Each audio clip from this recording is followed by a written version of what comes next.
Si passa al primo punto, comunicazioni. Avverto che il processo verbale della seduta precedente è posto a disposizione degli onorevoli deputati che intendono prendere visione ed è considerato approvato in assenza di osservazioni in contrario nella presente seduta. Ai fini del comma 9 dell'articolo 127 del regolamento interno, do il preavviso di 30 minuti al fine delle eventuali votazioni mediante procedimento elettronico che dovessero aver luogo nel corso della presente seduta. Invito pertanto i deputati a munirsi per tempo della tessera personale di voto. Ricordo che anche la richiesta di verifica del numero legale, ovvero la domanda di scrutinio nominale o di scrutinio segreto, sono effettuate mediante procedimento elettronico. Comunico che l'onorevole Autieri sarà in missione dal 10 al 12 ottobre 2023, fatto salvo quanto previsto dalla nota autorizzazione 22.065 del 2023. Si passa al secondo punto, interrogazione e interpellanze. Siamo all'interrogazione numero 306. Ma non c'è nessuno. Ah, c'è? Perfetto. Iniziative urgenti e inerenti... Scusi, onorevole, non l'avevo visto. No, chiedo scusa. Iniziative urgenti e inerenti al sistema emergenziale sanitario siciliano in seguito al gravissimo episodio verificatosi nel comune di Collesano. Richiesta del deputato Lavardera. Prego, Assessore. Grazie Presidente, buonasera. Allora, in merito a questa interrogazione si riferisce quanto relazionato dal direttore del servizio urgenza emergenza 118 del bacino primo Palermo-Trapani con riguardo all'intervento sul signor Grisanti Antonino. Nella relazione si descrive preliminarmente il quadro temporale che ha cadenzato l'intervento della centrale operativa e per l'esattezza. Alle ore 11:58 del 18 aprile 23 la centrale operativa 118 riceveva una richiesta di intervento sanitario da parte di un congiunto del signor Grisanti per una persona con perdita di coscienza.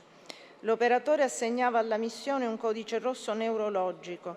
Alle ore 12 l'operatore contattava l'ambulanza di base autista soccorritore codice 84 Scillato, la più vicina al target, assegnandole la missione sanitaria. L'ambulanza, a distanza presso il comune di Collesano, postazione codice 26, era impegnata in un altro intervento sanitario. Alle ore 12:05 l'operatore di centrale operativa 118 contattava l'ambulanza di rianimazione codice 05 Cefalù, assegnando la missione sanitaria, specificando che contemporaneamente era già stata inviata un'altra ambulanza di soccorso più vicina al target. Alle ore 12:06 la centrale operativa 118 riceveva un sollecito all'intervento sanitario da parte di un congiunto a cui l'operatore spiegava che 2 ambulanze erano state attivate per la missione. Alle ore 12:08 la centrale operativa 118 riceveva un secondo sollecito all'intervento sanitario nel quale l'utente riferiva che il paziente era in arresto cardiocircolatorio e che veniva sottoposto a massaggio cardiaco esterno. Alle ore 12:10 l'operatore della centrale 118 contattava il personale dell'ambulanza di base per informare delle gravi condizioni cliniche del paziente. Alle ore 12:18 la centrale operativa 118 riceveva un nuovo sollecito da parte di un congiunto, durante il quale si chiedeva l'invio di un elisoccorso.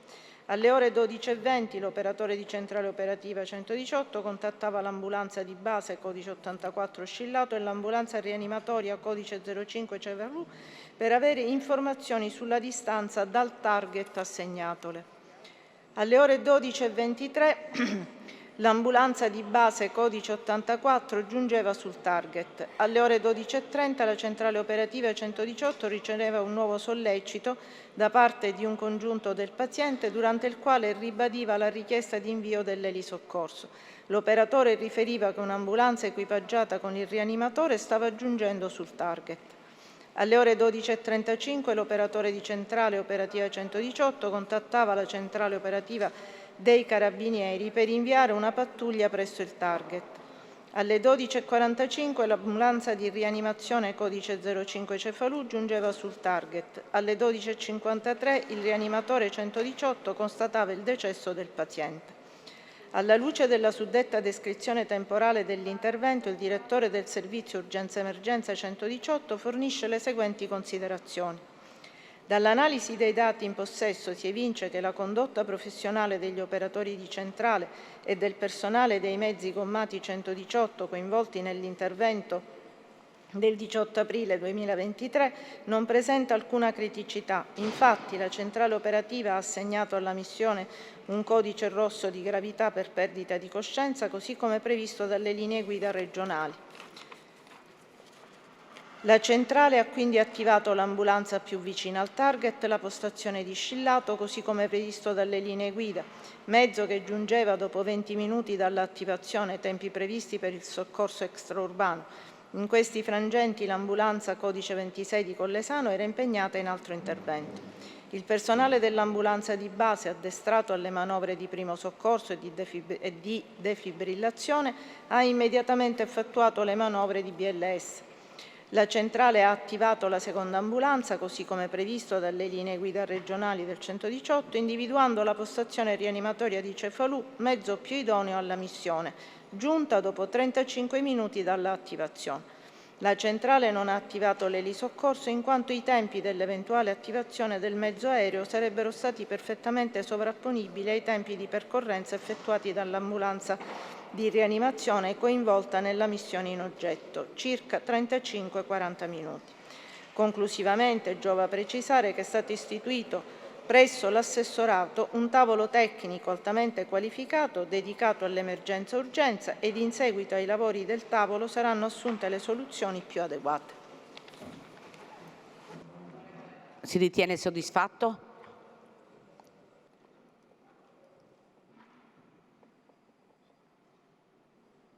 Grazie, Assessore.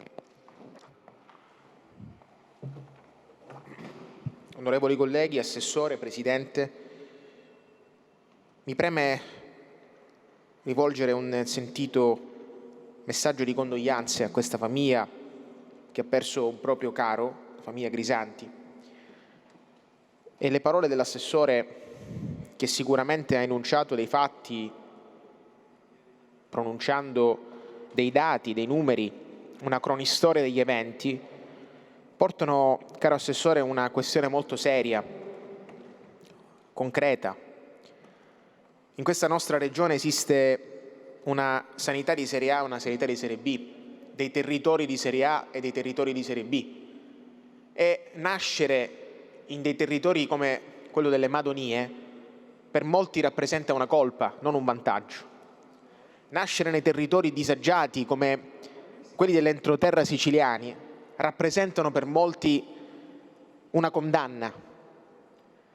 Io qui, caro Assessore, rivendico il diritto sacrosanto a nascere nei territori come le Madonie, i Nebrodi, dove per ragione di logicità, di logistica, è difficile raggiungere quei territori, perché le strade sono assolutamente scadenti, i servizi di collegamento fatiscenti, ma non ci possiamo permettere fatti come quello del signor Grisanti, che ha chiamato un'ambulanza cercando di essere salvato e quell'ambulanza, lei mi dice che è arrivata dopo 36 minuti, quello che è stato, ma il tema è uno, un rianimatore che aveva la possibilità di salvare questa persona. Quello che è accaduto al signor Grisanti potrebbe accadere a tante altre persone che si sentono veramente preoccupati di vivere nell'entroterra siciliano. E mi rivolgo in modo particolare, visto che stiamo parlando delle Madonie, Assessore, dell'ospedale delle Petralie, che rischia una chiusura perché ci sono pochi medici, ormai è stato completamente smantellato. Ecco, caro Assessore, quei territori meritano di avere una sanità efficiente, meritano il diritto di crescere in quei territori e di rimanerci, e non possono avere paura di sentirsi male perché un'ambulanza per raggiungere quei territori passano chissà quali minuti, in questo caso dal mio report ben un'ora. Perché sì, l'ambulanza è arrivata, ma quell'ambulanza che non aveva a bordo un medico evidentemente a poco poteva servire per aiutare il signor Grisanti che, come lei ben ha detto, aveva avuto un arresto cardiocircolatorio. E in quei minuti, qua ci sono dei medici colleghi in aula e non vorrei mai sottrarmi, e anche lei lo è, medico, ma lei, dal mio modesto punto di vista, dalla mia poca conoscenza della medicina, quando c'è un arresto cardiocircolatorio, la tempistica di intervento è tutto, è fatale. Può cambiare o può determinare la vita o la morte di una persona. Allora di quelli come il signor Grisanti, io sono qui portatori di quegli interessi dei quei siciliani che chiedono di avere dei presidi sanitari nell'entroterra, dei presidi che funzionano, delle ambulanze con a bordo dei medici. Perché il signor Grisanti, che era una persona che stava bene e non era nemmeno avanti negli anni, non si può morire perché non si è e non si dà un soccorso repentino e puntuale a una persona. Assessore, io non sono soddisfatto da queste parole. Io sarò soddisfatto quando lei andrà in quei territori abbandonati dalla sanità siciliana a dire che questa sanità vuole metterli al centro. L'aspettavamo a Corleone, al Consiglio Comunale, perché ci sono i cittadini preoccupati di quell'ospedale che sta per chiudere. Anche lì, tagli su tagli. Anche lì, come quello delle Petralie. Eravamo 3.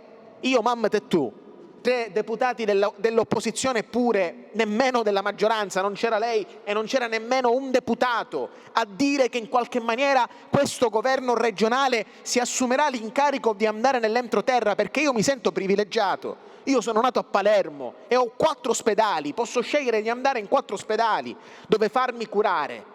Loro non si possono nemmeno permettere quello, non si possono permettere nemmeno di essere curati, e poi parliamo di spopolamento dell'entroterra, ma è ovvio, è naturale.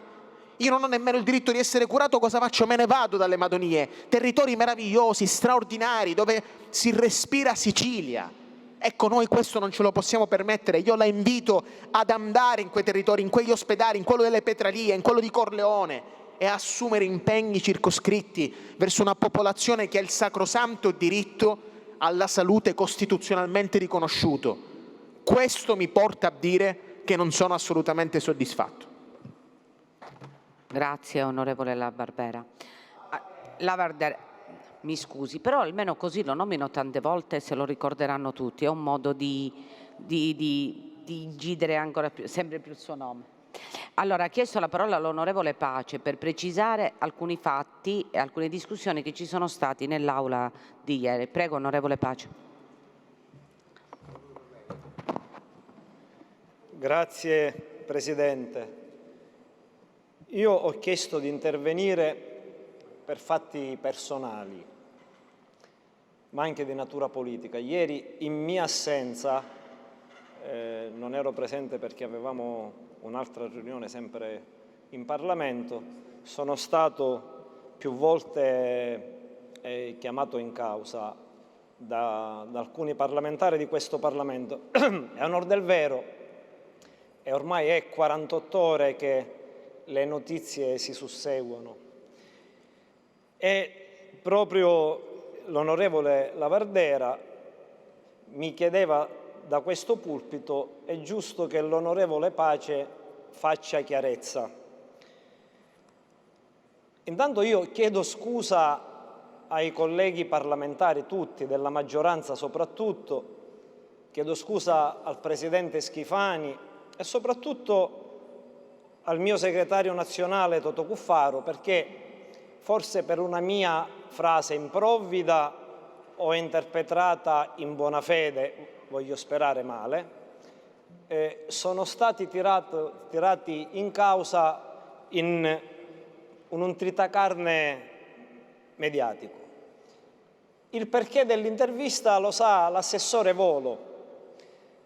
Era uscito sui social, ma sulla stampa, una notizia in cui l'assessorato stava mettendo mano a una riorganizzazione delle aziende sanitarie siciliane e si ipotizzavano diversi cambiamenti, e una emittente locale, nella fattispecie RMK, chiama me e alcuni colleghi parlamentari della zona per capire se questa ipotesi era un'ipotesi veritiera.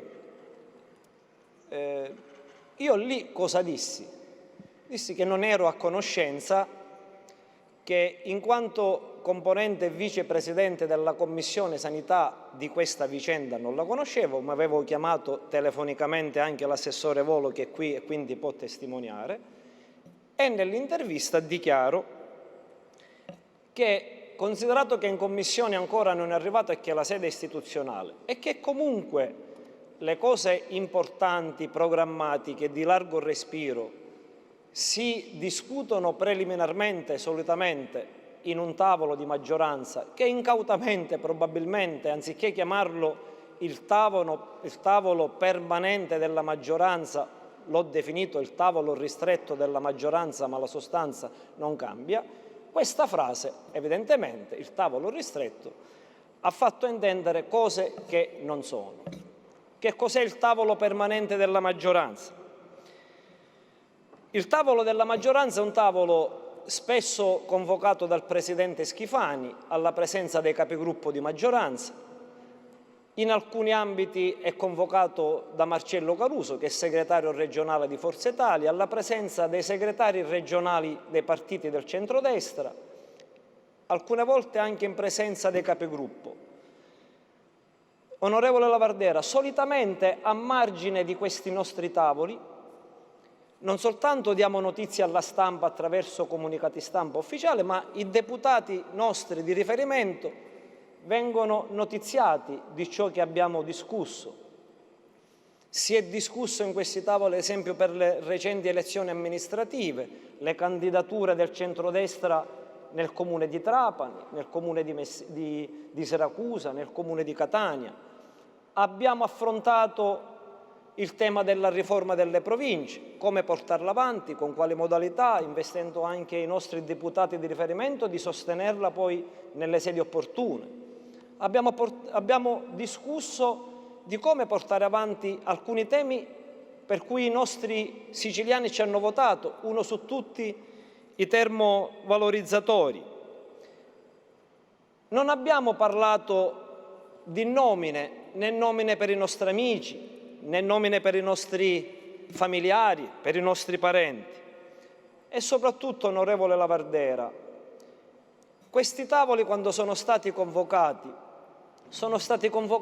o a Palazzo d'Orléans o molto più spesso nella sede di Forza Italia, alla luce del sole, né nel retrobottega né nelle cave di calcestruzzo. Non c'è pertanto, e voglio tranquillizzare tutti, non c'è nessuna lotta fratricida all'interno del centrodestra. Che ci siano per alcune vicende diversità di vedute è normale che ci siano posizioni leggermente diverse rispetto ad alcuni temi è normale che ci sia. Non abbiamo mai litigato e probabilmente qualche frase, ripeto, e voglio sperare, interpretata male, ha scatenato questa tempesta dentro il bicchiere. Cosa voglio dire? Che sono un fedele uomo di partito e sono onorato di essere nel partito della Democrazia Cristiana, del segretario nazionale Cuffaro, perché voglio ricordare che quei 7 anni, quegli 8 anni, sono ancora ricordati come forse i migliori anni di amministrazione regionale e non lo testimoniano soltanto i tanti democratici cristiani siciliani, ma penso tutto il popolo siciliano. E oltre a essere un uomo di partito, sono un uomo di maggioranza. E Assessore Volo, essere un uomo di maggioranza è molto più facile essere in Parlamento che nei territori, perché molto spesso noi uomini e donne di maggioranza dentro il palazzo difendiamo battendoci il petto le scelte del governo ed è molto più difficile essere uomini e donne di maggioranza, come diceva l'onorevole Lavardera, quando andiamo nei territori, quando le scelte del governo diventano e sembrerebbero impopolari, quando gli ospedali rischiano la chiusura. Molto spesso noi veniamo trascinati dal populismo, ci facciamo trascinare dalla pancia e di voler sempre apparire i migliori. E quindi nei territori diamo voce alla protesta e non difendiamo il nostro governo, poi veniamo in Parlamento e invece siamo i primi a sostenere il governo. Assessore Volo, io sono un uomo di questo governo e le posso assicurare che in tutte le sedi sono un uomo fedele di questo governo. E voglio dire, molto spesso sulle vicende della sanità, perché in quei tavoli permanenti, in quei tavoli ristretti, in quei tavoli di regia del centrodestra, abbiamo discusso di province, di termovalorizzatori, non abbiamo ancora discusso di sanità, e lo voglio dire, non c'è stata nemmeno un appendice, una battuta per parlare di sanità, né di nomine né di altro. E voglio dire, Assessore Volo, che così come sono fedele a quel progetto, voglio testimoniare quali sono le responsabilità ad oggi sulla sanità e sulle deficienze della sanità di Renato Schifani e Giovanna Volo, che hanno ereditato un sistema che è quello che è, quando prima di loro, non soltanto nel governo, ma anche in altre sedi, in altre istituzioni, c'eravamo, io no, uomini e donne che alla stessa stregua di Renato Schifani e Giovanna Volo, che si sono insediati soltanto un anno fa, hanno ricoperto incarichi importanti per tantissimo tempo. E quindi le responsabilità si condividono sia quelle belle sia quelle brutte. Io mi auguro che di aver spiegato, senza far polemica con nessuno, nemmeno con l'onorevole Lavardera, e quindi spero di aver chiarito anche alla stampa, che fino a poco fa mi hanno chiamato non soltanto della RAI, adesso la 7, perché volevano chiarito qual era il senso della mia frase. Il senso della mia frase è che, così come capita nel più piccolo dei comuni fino ad arrivare al governo della nazione, ci sono dei tavoli fatti dai segretari di partito, dai componenti, dai capigruppo, che si riuniscono per pianificare le azioni di governo. Né tavoli ristretti e né retrobotteghe. Grazie Presidente. Grazie onorevole Pace. Purtroppo l'argomento della sanità dei manager è l'argomento giornaliero, non solo da parte dei deputati ma di tantissimi siciliani, perché la sanità è la cosa più importante a cui tengono tutti i cittadini. Io penso che il Presidente Schifani sia una garanzia per tutti, perché è un uomo delle istituzioni, una persona che saprà scegliere tra i migliori insieme all'assessore Volo, e penso che noi dobbiamo stare più tranquilli, evitare tutte queste polemiche e aspettare che il Presidente Schifani prenda le sue decisioni. Oggi ho letto un articolo dicendo che entro il mese di ottobre completerà le procedure, così sarà anche un motivo per rilassarci tutti, per stare tranquilli e per dare sicurezza ai cittadini siciliani. E io confido molto nel Presidente Schifani e nell'assessore Volo. Grazie. Allora, passiamo all'interrogazione numero 378, richiesta dall'onorevole Burtone. Notizie in merito alle iniziative. Scusa Direttore, hanno fatto la conferenza dei capigruppo per estrapolare, perché l'onorevole Burtone deve andare. C'è l'unanimità perché l'onorevole Burtone deve andare via. Allora, notizie in merito alle iniziative che il Governo vorrà intraprendere per colmare le vacanze degli organici dei medici di medicina generale. Prego, Assessore. Sì, grazie. Mi scuso, ma avevo seguito l'ordine cronologico e quindi i miei fogli erano esattamente in quell'ordine. Allora, si riferiscono gli elementi di risposta forniti dal competente servizio del Dipartimento Attività Sanitarie e Osservatorio Epidemiologico relativamente alle attività poste in essere per la formazione dei medici in medicina generale.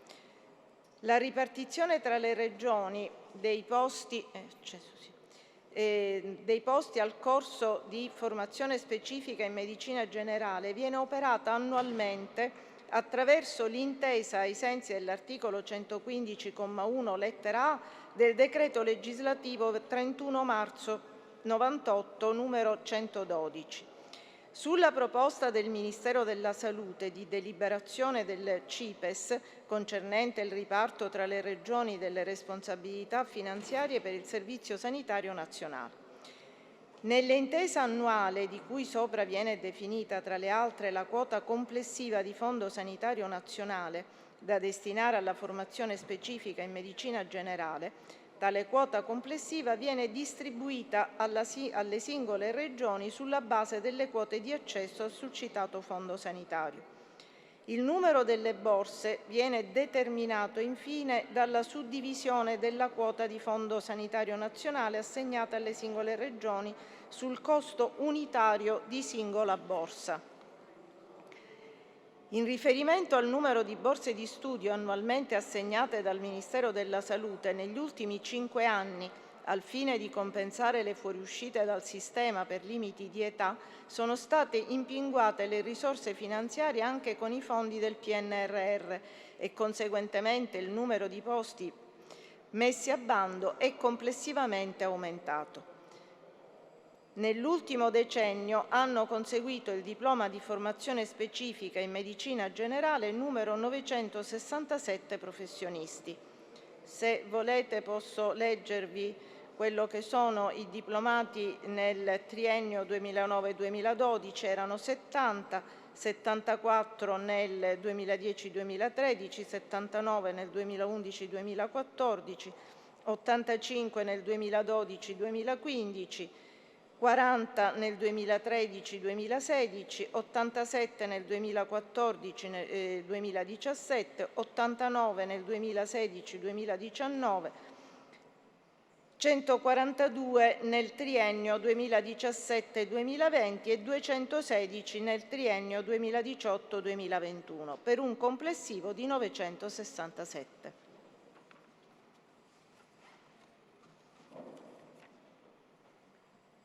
Onorevole Burtone, si ritiene soddisfatto?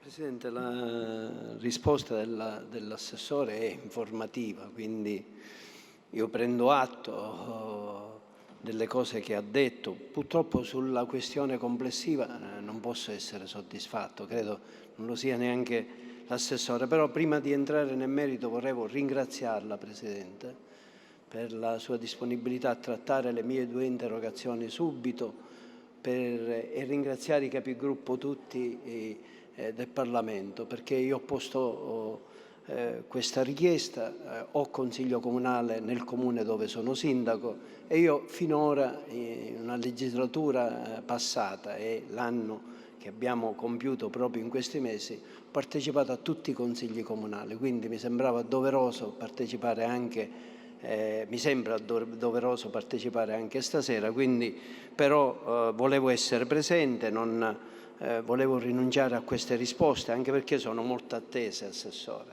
Il problema dei medici di medicina generale è uno dei tanti presenti nella nostra comunità, perché il punto è sempre quello, mancano i medici.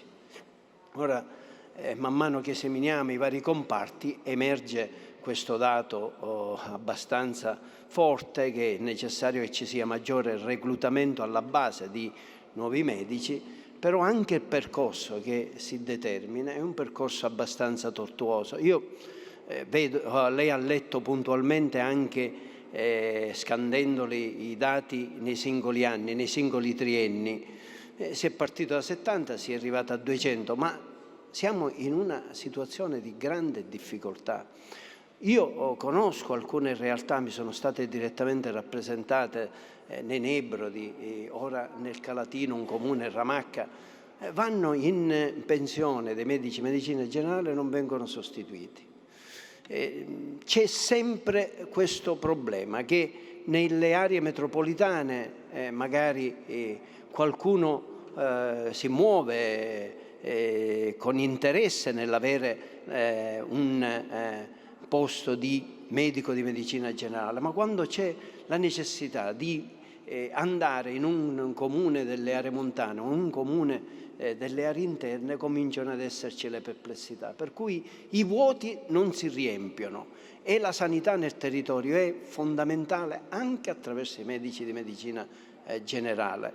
Io pongo quindi questo tema, Presidente, io spero che l'assessorato si muova. È vero, si è preso questo correttivo che, superato il primo anno di formazione, già i giovani medici possono assumere i primi 1000 assistiti.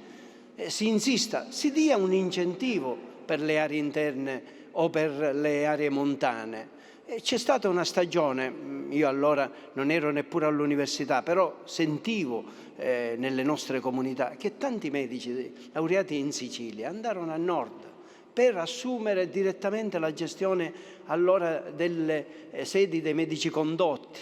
Ne avevano diversi, si consorziavano, erano però anche sollecitati a trasferirsi dalla Sicilia a nord perché avevano significativi incentivi. Si ponga questo tema, Assessore, perché purtroppo più avanti avremo l'uscita con i pensionamenti e se non dovesse esserci, ripeto, la sostituzione, noi ci troveremmo veramente in grande imbarazzo. Ieri abbiamo varato questo passaggio all'articolato della legge per gli psicologi che dovranno collaborare. Spero che quello sia un segno di speranza, ma l'attenzione si ponga su queste tematiche relative ai medici di medicina generale che sono a volte l'unico avamposto di sanità in un territorio. Quindi la invito a fare uno sforzo notevole, ad ampliare questi posti delle borse di studio per la formazione nel campo della medicina generale e soprattutto si pensi a qualcosa in più. Si pensi per esempio, e concludo Presidente, anche ad attribuire alcune funzioni che un tempo erano delegate agli ufficiali sanitari, ai medici condotti, oggi non sono più presenti nelle nostre comunità, potrebbero essere assunti dai medici di medicina generale. La ringrazio. Grazie onorevole Burtone. Noi ringraziamo lei perché lei ha un garbo istituzionale non indifferente, perciò grazie a lei. Allora, interrogazione numero 457. Sempre dell'onorevole Burtone, chiarimenti sulla stabilizzazione con completamento orario a 38 ore di tutti i medici veterinari, specialisti ambulatoriali della Sicilia e notizie in merito alle iniziative per risolvere una problematica che investe allevatori, consumatori e medici veterinari nella Regione. Prego, Assessore Volo. Grazie Presidente. Intanto, se mi è permesso, vorrei anch'io ringraziare per il garbo istituzionale l'onorevole Burtone, che comunque pone sempre delle sollecitazioni alle quali sarà mia premura dare seguito, laddove ovviamente i contesti di varia natura me lo consentiranno. Per quanto riguarda l'interrogazione numero 457, innanzitutto, come evidenziato dal competente Dipartimento Attività Sanitarie e Osservatorio Epidemiologico, appare necessario sottolineare che talune premesse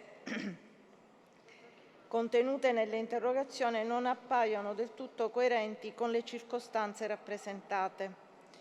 In particolare, l'accordo collettivo nazionale che disciplina il relativo contratto di lavoro non prevede alcuna forma di stabilizzazione degli specialisti ambulatoriali, ivi compresi i medici veterinari, né alcuna tipologia di completamento orario.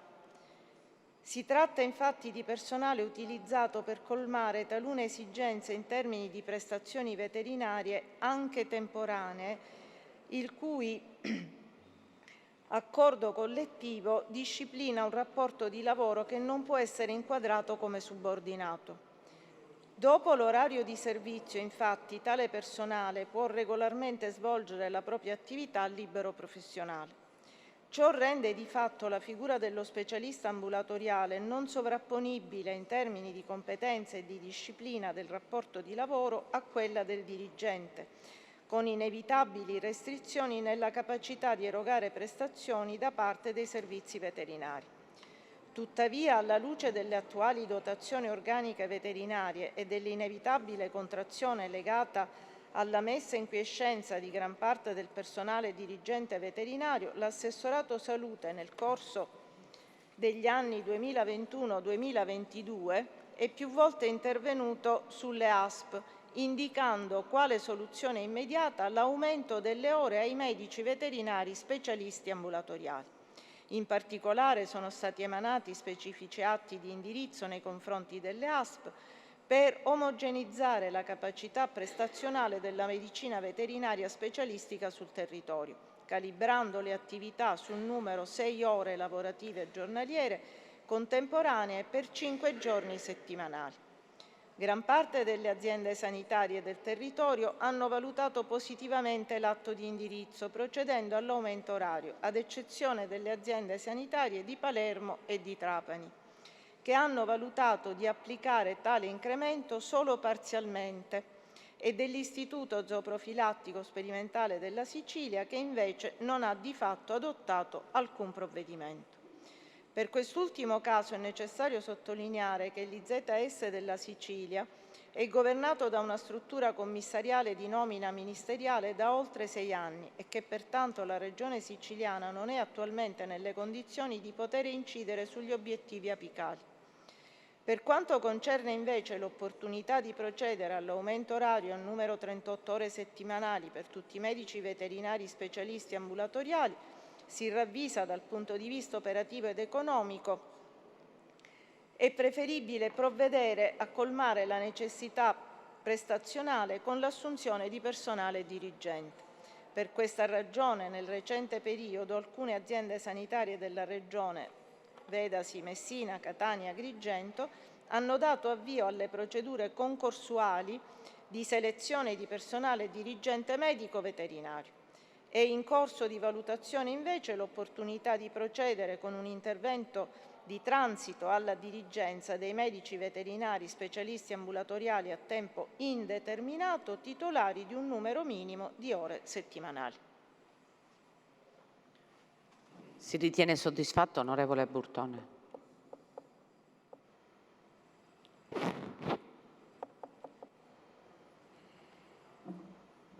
Presidente, io sono parzialmente soddisfatto, non pienamente, perché io penso che, lo dicevo proprio ieri in un intervento in aula, che si stia ampliando il numero di soggetti con contratti precari.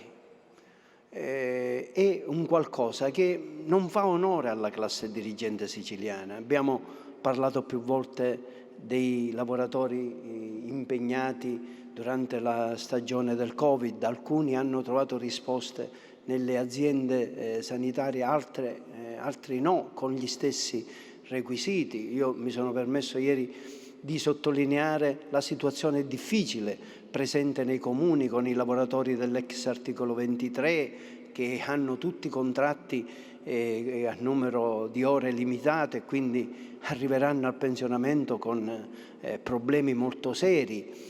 Quindi io credo che il problema del precariato lo si debba porre. Giustamente l'assessore dice però dobbiamo camminare lungo il solco delle normative che abbiamo. Io so che la FESPA, CGIL, la CISL, la UIL, la SUMAI hanno posto il tema a livello nazionale, perché anche gli specialisti veterinari ambulatoriali hanno una loro funzione.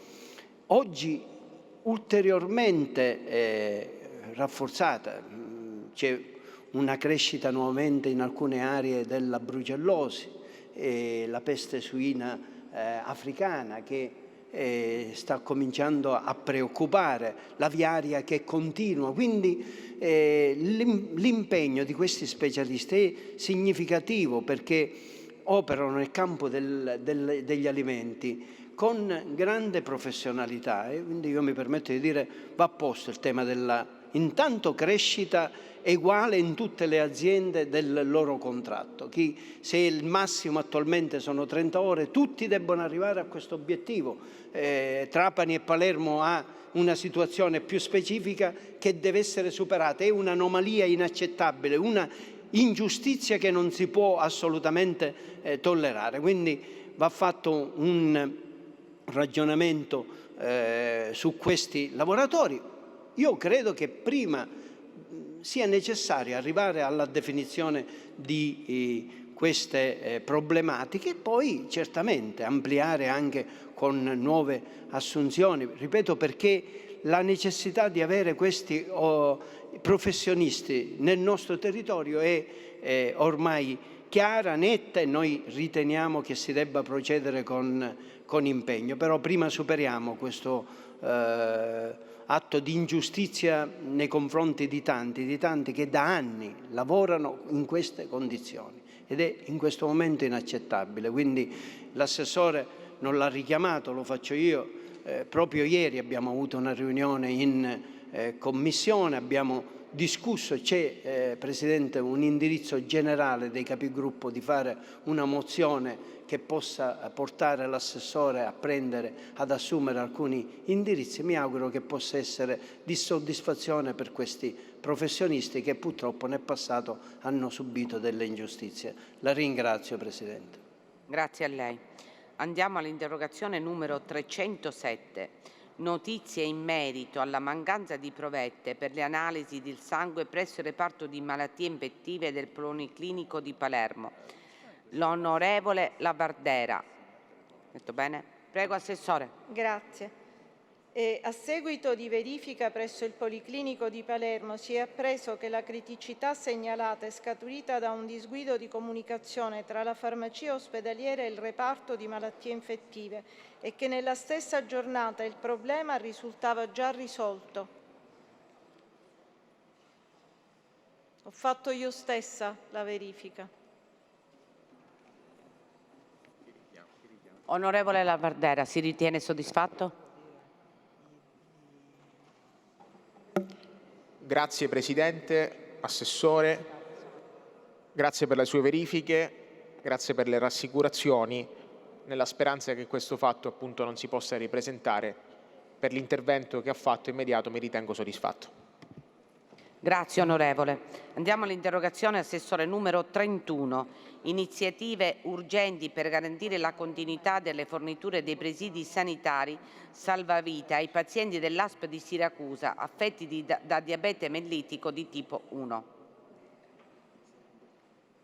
Si riferisce quanto relazionato dalla competente azienda sanitaria provinciale di Siracusa relativamente alla questione sollevata dall'Associazione Siracusa Diabetici circa la paventata insufficiente fornitura dei presidi per pazienti diabetici. Sull'argomento l'ASP rassicurava la citata associazione in quanto la medesima ASP, al fine di evitare disagi all'utenza, provvedeva urgentemente all'acquisto dei predetti presidi attraverso l'adozione di atti deliberativi in ordine alla stipula dei contratti con le aziende fornitrici. Inoltre l'ASP di Siracusa ha avuto modo di chiarire che la competenza all'acquisto dei prodotti in esame ricadeva alla centrale di committenza siciliana e in subordine alla capofila del bacino della Sicilia orientale individuata nella ASP di Enna. Onorevole Lavardera, si ritiene soddisfatto?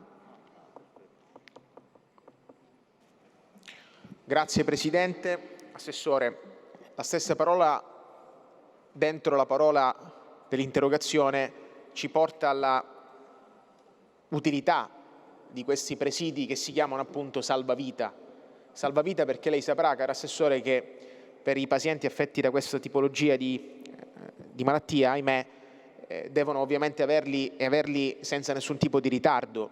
Gli interlocutori con cui mi sono rapportato nella provincia di Siracusa ovviamente mi dicono che purtroppo ancora oggi la situazione è sempre precaria perché arriva in ritardo questi dispositivi sanitari, ripeto appunto salvavita, e la situazione si ripresenta annualmente perché, come lei ben sa, all'inizio dell'anno arrivano questi dispositivi e spesso e volentieri il ritardo è ahimè cronico. Allora noi non ci possiamo permettere, rispetto a questi dispositivi salvavita per i diabetici, di avere appunto una non certezza di consegna di questi dispositivi, perché da quello dipende la qualità della vita delle persone affette appunto da questa patologia. E questa è la preghiera che faccio, la sollecitazione che faccio a lei, all'ufficio che presiede, è quello di, come dire, far sì che in questa situazione che è sicuramente viene dalla provincia di Siracusa, ma che spesso e volentieri succedono anche in diverse ASP siciliane, dove ahimè questi presidi vengono dati a distanza di qualche mese e a volte non sufficienti. Quindi la situazione generale è la seguente: che poi il caso di Siracusa sia stato risolto, ben venga, perché questo è quello che deve fare l'assessorato alla sanità, risolvere dei problemi, e noi è quello che dobbiamo fare, è cercare di attenzionare quelle che sono le situazioni ovviamente deficitarie, nell'auspicio che quella situazione che si è ripresentata su Siracusa possa in qualche modo non ripresentarsi più in altre ASP. Quindi mi ritengo parzialmente soddisfatto. Grazie onorevole Lavardera. Andiamo all'interrogazione numero 328, iniziative per il potenziamento della rete dei consultori familiari a Siracusa e per la fornitura della pillola abortiva RU 486. Richiesta dell'onorevole Spada. L'onorevole non c'è, perciò diamo la risposta. Diamo la risposta per iscritto, Posso Assessore. trasformarla in... Così andiamo oltre.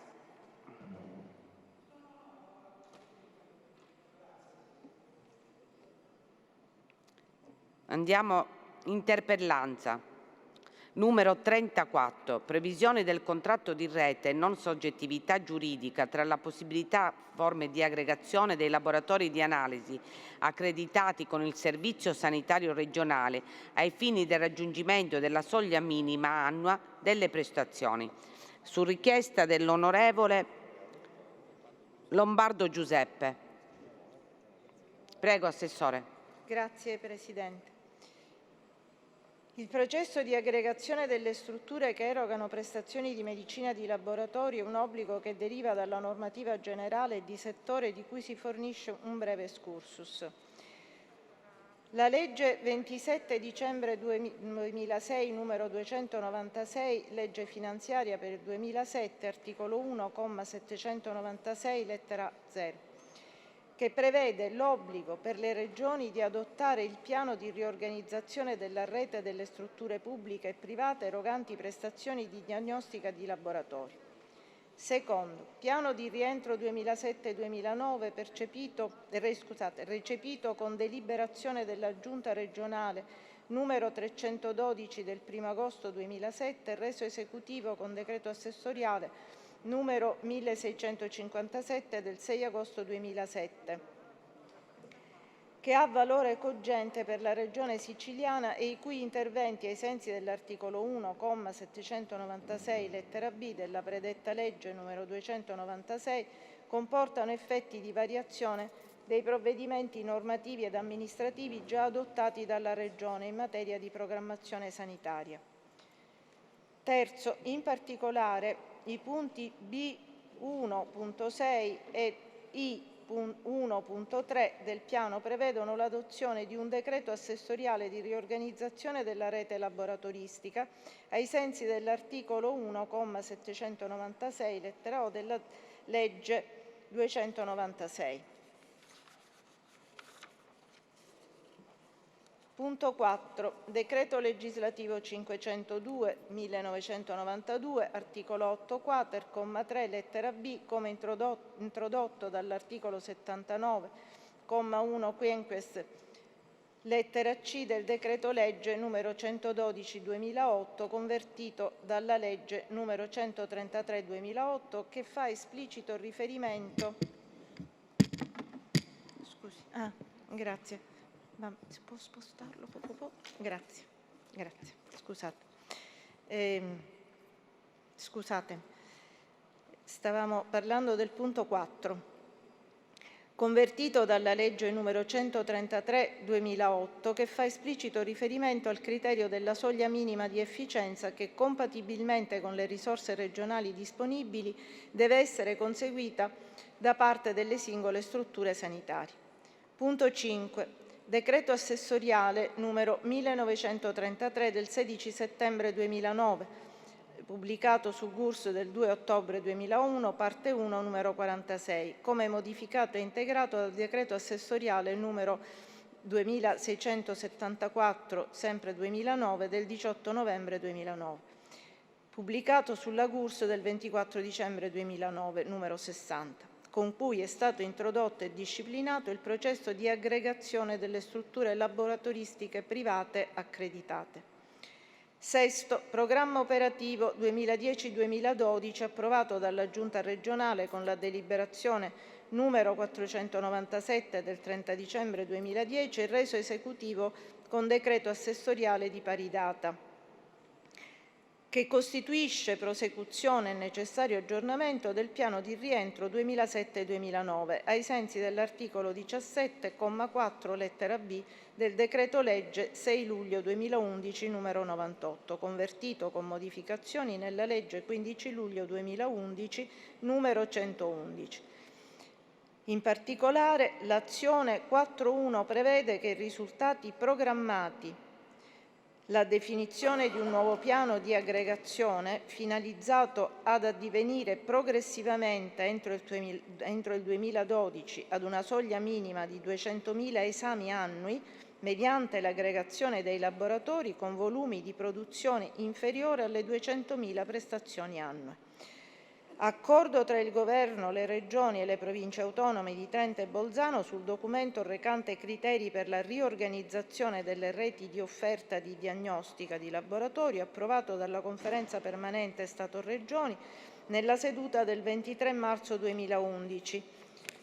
Reperti atti numero 61, eccetera, con il quale è stato previsto di assumere come riferimento, per quanto riguarda la soglia minima, un volume di attività di 200.000 esami di laboratorio annui complessivamente erogati ed ha specificato che detta soglia minima dovrà essere raggiunta in 3 anni di attività, partendo da un volume minimo di 100.000 esami di laboratorio annui complessivamente erogati.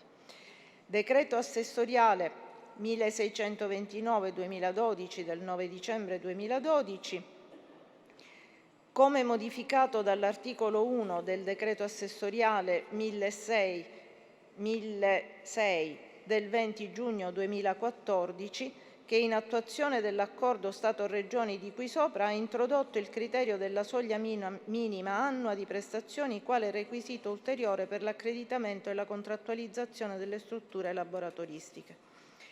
Punto 9. La direttiva ministeriale numero 11.669 del 16 aprile 2015, secondo cui le Regioni disciplinano le forme di aggregazione nel rispetto delle previsioni del Codice civile e di eventuali ulteriori forme innovative previste dalle disposizioni legislative, in modo da prevedere che sia un unico soggetto l'esclusivo interlocutore della Regione, con responsabilità contrattuale e clinico-assistenziale.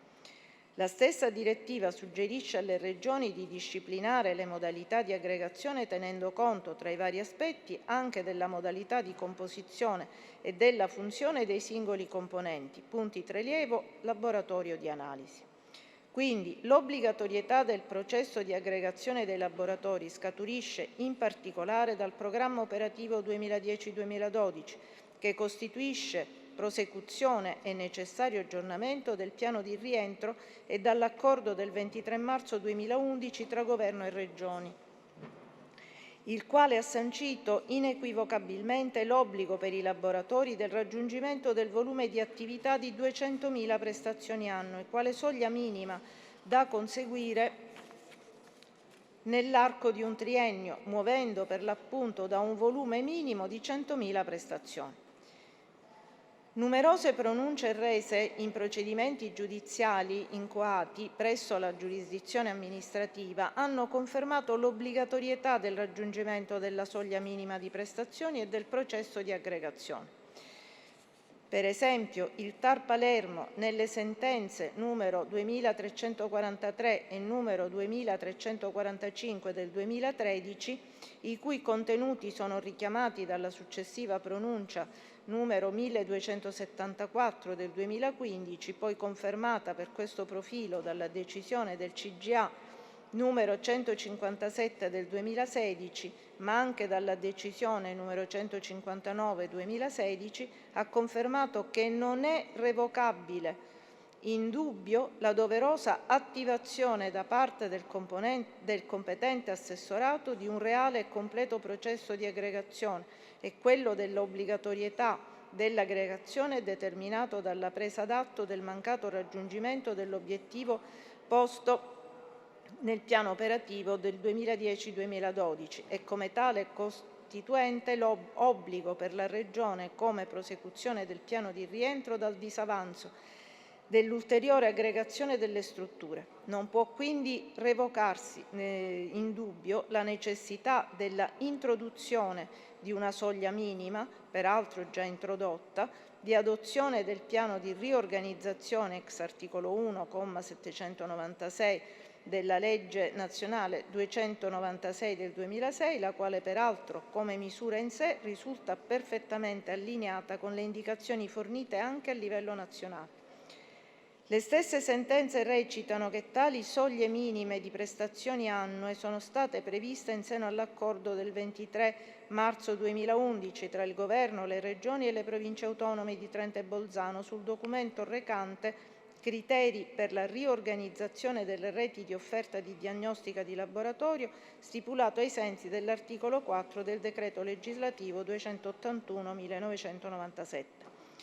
Tale disciplina, inoltre, va ad incidere su precedenti regolamentazioni in tema di criteri di accreditamento, sicché resta ferma pertanto la generale potestà dell'assessorato di aggiornare detti criteri a fornitori se l'introduzione degli stessi nasca dall'adempimento di obblighi a livello nazionale e come evidente anche da una esigenza di razionalizzazione e contenimento della spesa pubblica, oltre che in vista di un miglioramento di qualità delle prestazioni offerte all'utenza. Tanto più che il predetto accordo Stato-Regioni ha espressamente prescritto che nei criteri di accreditamento dovrà essere prevista una soglia minima di attività al di sotto della quale non si può riconoscere l'idoneità ad essere riconosciuti tra i produttori accreditati. In altri termini, il TAR Sicilia ha statuito inequivocabilmente che la previsione di un limite minimo di prestazioni annue e la conseguente obbligatorietà dell'aggregazione consegue ad obblighi imposti dallo Stato alla Regione siciliana, al fine di contenere la spesa in materia di sanità. Sezione terza, numero 1274/2015, ma anche numero 2081/2015. Anche il CGA, con diverse pronunce, ha confermato l'obbligo per la Regione di realizzare un concreto processo di aggregazione delle strutture per raggiungere le soglie minime di accreditamento fissate in sede nazionale. Ne consegue che l'obbligatorietà di tale requisito è stata confermata dagli organi giurisdizionali. Infatti, lo stesso CGA ha statuito che la doverosità di conseguire le soglie fissate anche attraverso le aggregazioni è un fatto già definito tanto in sede nazionale che regionale e risponde alla necessità di razionalizzazione del sistema anche ai fini del contenimento della spesa pubblica. Nell'intento di conseguire il risultato di un effettivo processo di aggregazione dei laboratori che, superando la frammentarietà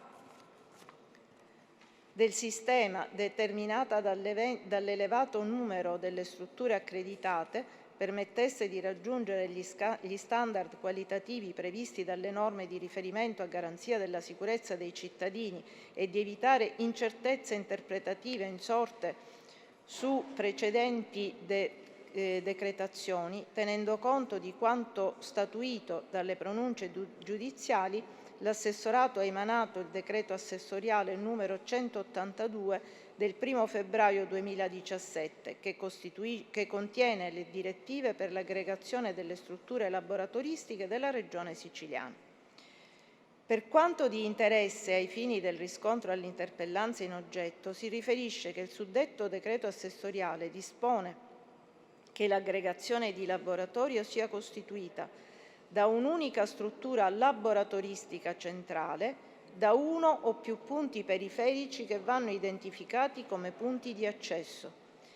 Lo stesso decreto prevede che le aggregazioni di laboratorio possono giuridicamente realizzarsi attraverso la creazione di cooperative, strutture consortili, associazioni temporanee di impresa, altre forme previste dalla legislazione vigente, ivi compreso il contratto di rete di cui all'articolo 3,4 ter e successivi del decreto legislativo 10 febbraio 2009 numero 5.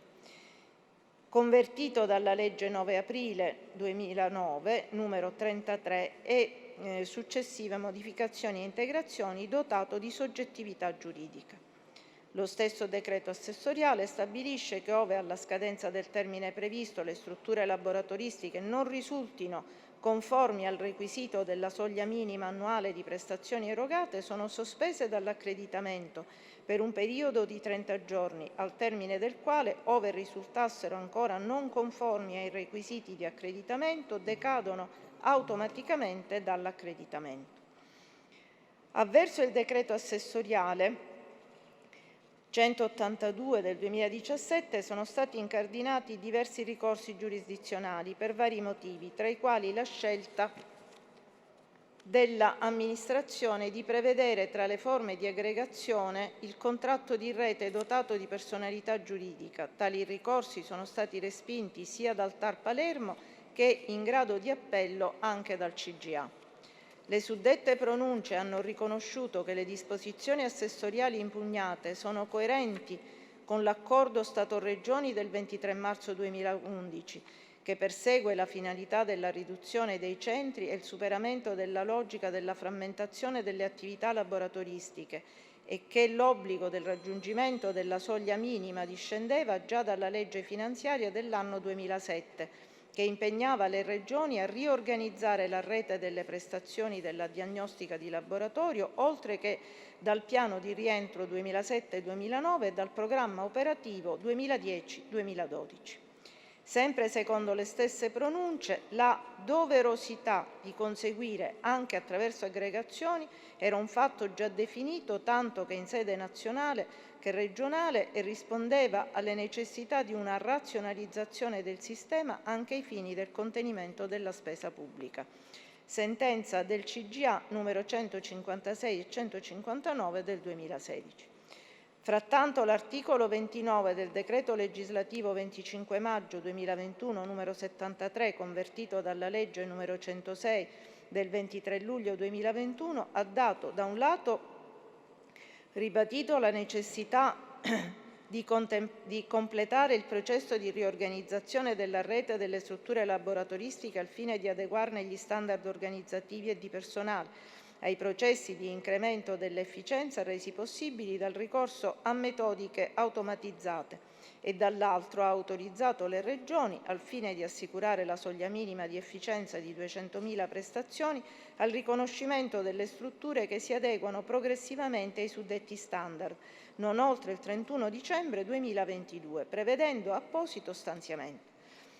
La sopravvenuta norma statale, nel contestare il mancato pieno raggiungimento dell'obiettivo del completamento del processo di aggregazione dei laboratori privati accreditati, ha individuato un termine ultimo per la conclusione del processo aggregativo.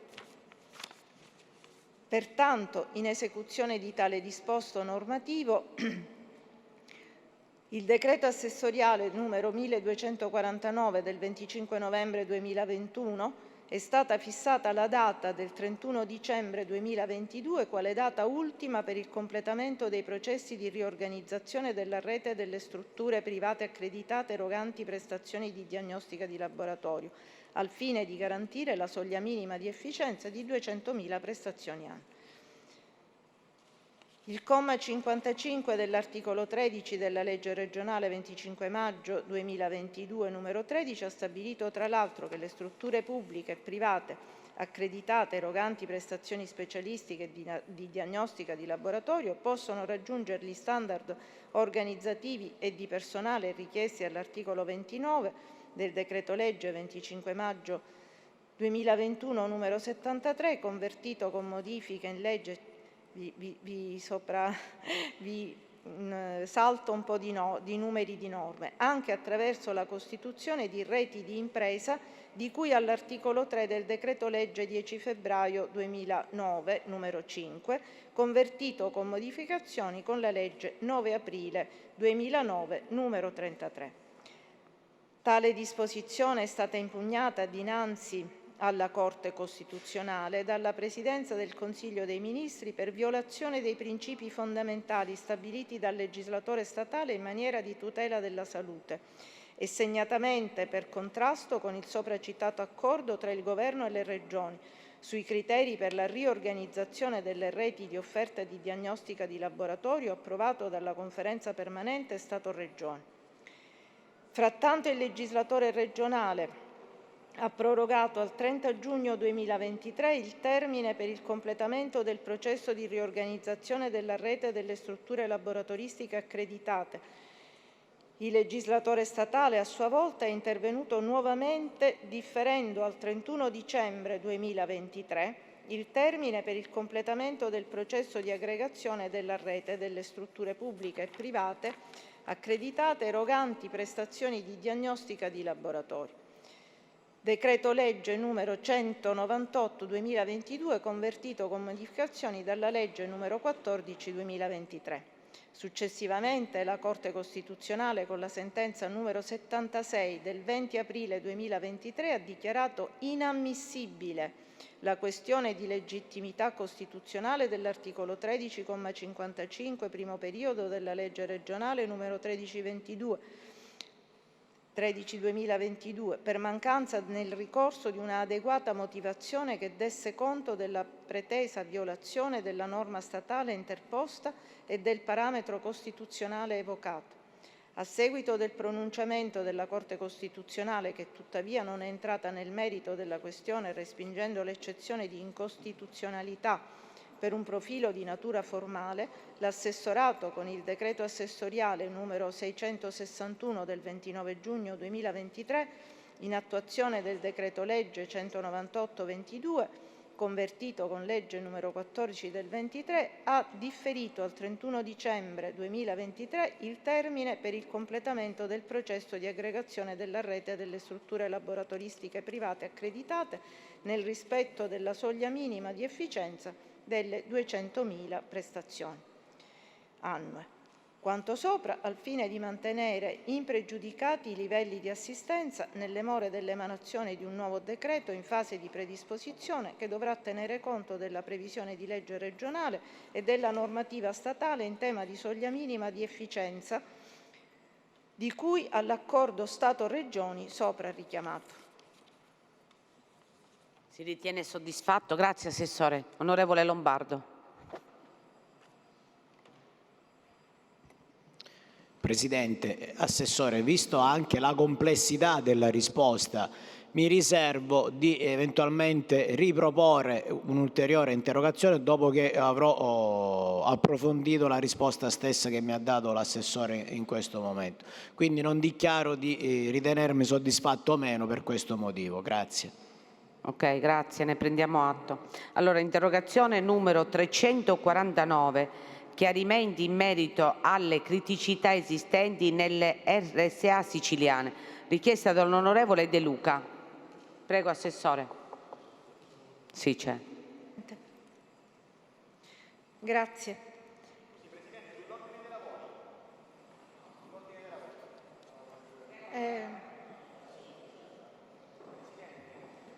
Sì, io vedo che anch'io avevo presentato sul tema RSA siciliane un'interrogazione numero 366.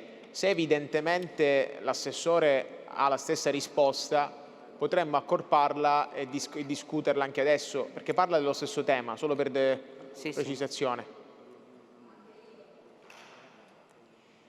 Sì, penso che l'argomento sia identico. Cioè la risposta? Presidente, mi perdoni, mi ero distratto un attimo. L'onorevole Lavardera? 366.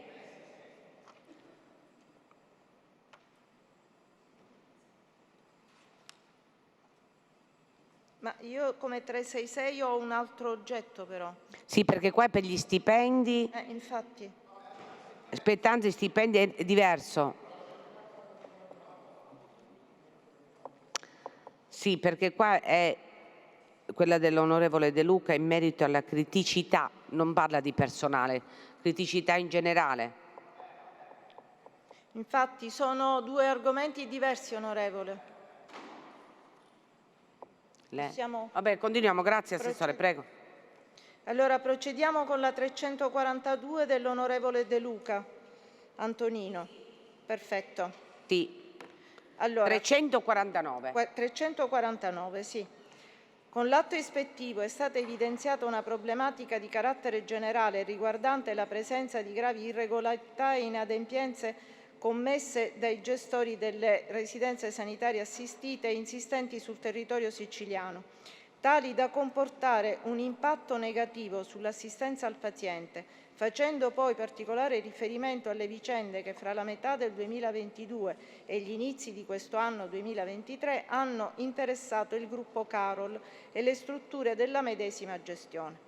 Per quanto concerne il richiamo all'esercizio dei generali poteri di vigilanza e controllo sul settore, in particolare sulle verifiche circa la corretta osservanza dei soggetti accreditati riguardo ai contenuti delle convenzioni stipulate con il Servizio Sanitario Regionale, nel mese di febbraio 2023 l'assessorato segnalava ai commissari straordinari delle aziende sanitarie le criticità emerse nel corso di incontri intervenuti con le organizzazioni sindacali, invitandoli a svolgere le conseguenti attività accertative per violazione di obblighi previsti per la legge, con eventuale applicazione di sanzioni previa comunicazione nei casi più gravi, fino alla sospensione o revoca delle convenzioni esistenti.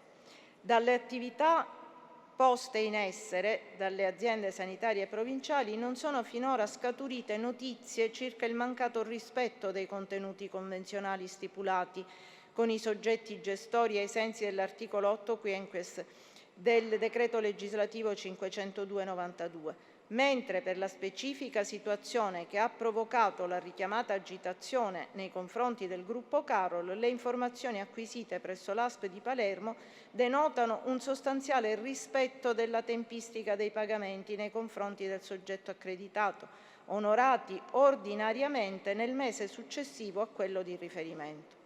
Qualora l'assessorato dovesse ricevere ulteriori segnalazioni di gravi inadempienze nei confronti dei lavoratori, si potrà avviare un'attività ispettiva al fine di chiarire la reale portata della criticità, ferma restando la possibilità di valutare il venir meno delle condizioni relative al permanere del rapporto convenzionale. Onorevole De Luca, si richiede soddisfatto? Assolutamente no, Presidente, perché da questa risposta derivano due logiche conseguenze. La prima è che questi lavoratori e i loro rappresentanti sindacali sono dei pazzi, cioè hanno scioperato, hanno fatto rumore, hanno protestato quando in realtà ricevevano regolarmente lo stipendio ed evidentemente non se ne accorgevano, glielo accreditavano e non se ne accorgevano. Quindi delle due l'una: o l'attività ispettiva condotta all'assessorato non è veritiera, o non ha visto bene ciò che è accaduto nei mesi o durante gli anni che hanno preceduto la protesta. Perché io non voglio credere, non voglio pensare che così tanti lavoratori protestano per ricevere uno stipendio che realmente ricevevano. Cioè, siamo all'assurdo. Ragion per cui io credo che sia un dovere morale, ancor prima che politico, da parte dell'assessore della struttura che guida, di verificare come siano state fatte queste verifiche, perché se non controlliamo il controllore qualche volta qualcosa scappa. Probabilmente bisognerà realizzare anche a questo punto in Commissione Sanità, e me ne farò promotore, un'audizione di questi lavoratori e di questi sindacati per capire se hanno inscenato delle proteste ingiustificate oppure no, perché se hanno ricevuto tutto regolarmente è evidente che hanno anche impegnato la politica regionale in un'attività non opportuna. Secondariamente, Assessore, il problema delle cooperative e delle RSA siciliane non si ferma a quest'unica struttura che è stata presa a titolo d'esempio, perché troppo spesso giungono notizie di cooperative che o per un deficit finanziario proprio o per i ritardi della Regione nel fornire i rimborsi dovuti o per delle questioni di rendicontazione non riescono ad assolvere i loro doveri nei confronti dei propri dipendenti, e questo spesso, ai noi e soprattutto ai per gli assistiti e le loro famiglie, si trasforma in un cattivo servizio reso a chi ha più bisogno, a chi è più debole. E io credo che da questo punto di vista noi dovremmo cercare di capire, l'assessorato dovrebbe cercare di capire se all'interno di questo sistema di accreditamento e di verifica delle ispezioni e di verifica periodica dei requisiti, se tutto funziona oppure no. Io, Assessore, le pongo una domanda. Abbiamo cognizione di quale intervallo periodico esiste tra un'ispezione e un'altra, tra una verifica dei requisiti e un'altra, se tutte le cooperative accreditate per svolgere questo servizio vengono controllate periodicamente, se vengono controllate sempre le stesse, se ne vengono controllate alcune sì e alcune no. Noi abbiamo contezza anche relativamente a quelle che sono accreditate presso gli albi comunali per svolgere questi servizi, se possiedono tutte rispetto a quando si sono iscritte negli albi i requisiti, se li hanno mantenuti nel tempo, o se magari certe cooperative sono state accreditate quando magari questi requisiti esistevano e poi magari non li hanno mantenuti nel tempo, o se li hanno mantenuti man mano che cambiavano le normative. Perché vede, queste cooperative, queste RSA alla fine hanno il compito importante delegato dalla politica regionale di occuparsi dei nostri anziani. E noi non li possiamo lasciare lì a fare quello che vogliono, perché se per l'imprenditore, se per la cooperativa il profitto è una voce da tenere in considerazione, per carità, per noi la prima voce da tenere in considerazione è la qualità del servizio. Quindi se hanno la capacità finanziaria, se i locali sono idonei, se hanno un numero di OS, di infermieri adeguato al numero e se sono pagati secondo la contrattazione collettiva, secondo il contratto delle cooperative, il contratto AIOP, quello che è a seconda del servizio reso. E tutti questi fattori, quindi non è semplicemente ti pago lo stipendio in regola ogni mese con un ritardo di un mese o meno, è un complesso di fattori e noi non possiamo abdicare al nostro dovere di controllo e di vigilanza, perché ripeto, all'interno di queste RSA, se pensiamo a cosa è successo durante il periodo Covid, se pensiamo a quello che è successo in altre RSA anche in altri periodi, probabilmente ci renderemmo conto che il servizio non sempre è adeguato alle aspettative di una società civile. E lì dentro ci sono i nostri anziani, non possiamo non controllare, non possiamo non avere il quadro della situazione periodicamente aggiornato.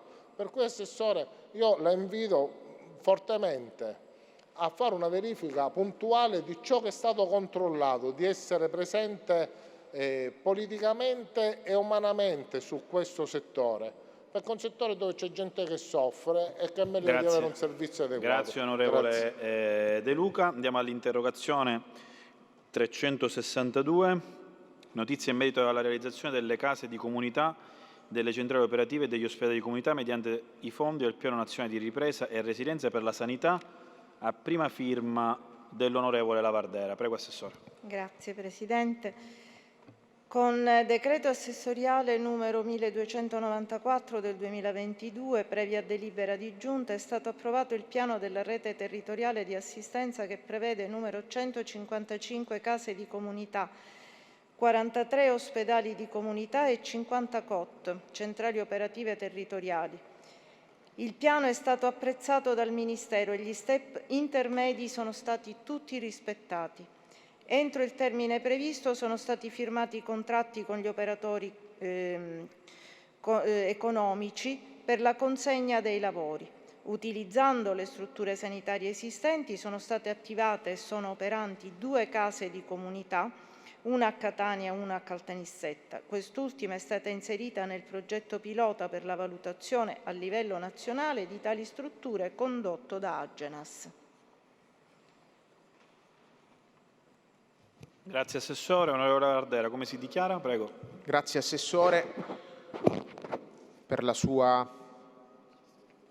spiegazione dei fatti, che ricordo a quest'Aula, che pone al centro un quesito fondamentale rispetto al tema della sanità, perché le case di comunità sono quello che lei stessa ci ha definito, Assessore, il futuro della nostra Regione, e ovviamente non ci possiamo permettere, lo dico sempre con il rispetto diciamo, dei ruoli di maggioranza e opposizione, ritardi, perché sui fondi del PNRR sappiamo che si gioca la partita più importante del nostro futuro rispetto soprattutto ai fondi della sanità, perché lei lo saprà, Assessore, noi siamo la seconda regione dopo la Campania ad avere ricevuto più finanziamenti sotto questo punto di vista, e quindi abbiamo l'obbligo, vista le quantità enormi di denaro, di appunto spendere il bene e spendere subito. E quindi io sono rassicurato dalle sue parole relativamente al fatto che eventuali ritardi di cui aveva parlato la stampa sono pressoché superati o addirittura del tutto diciamo,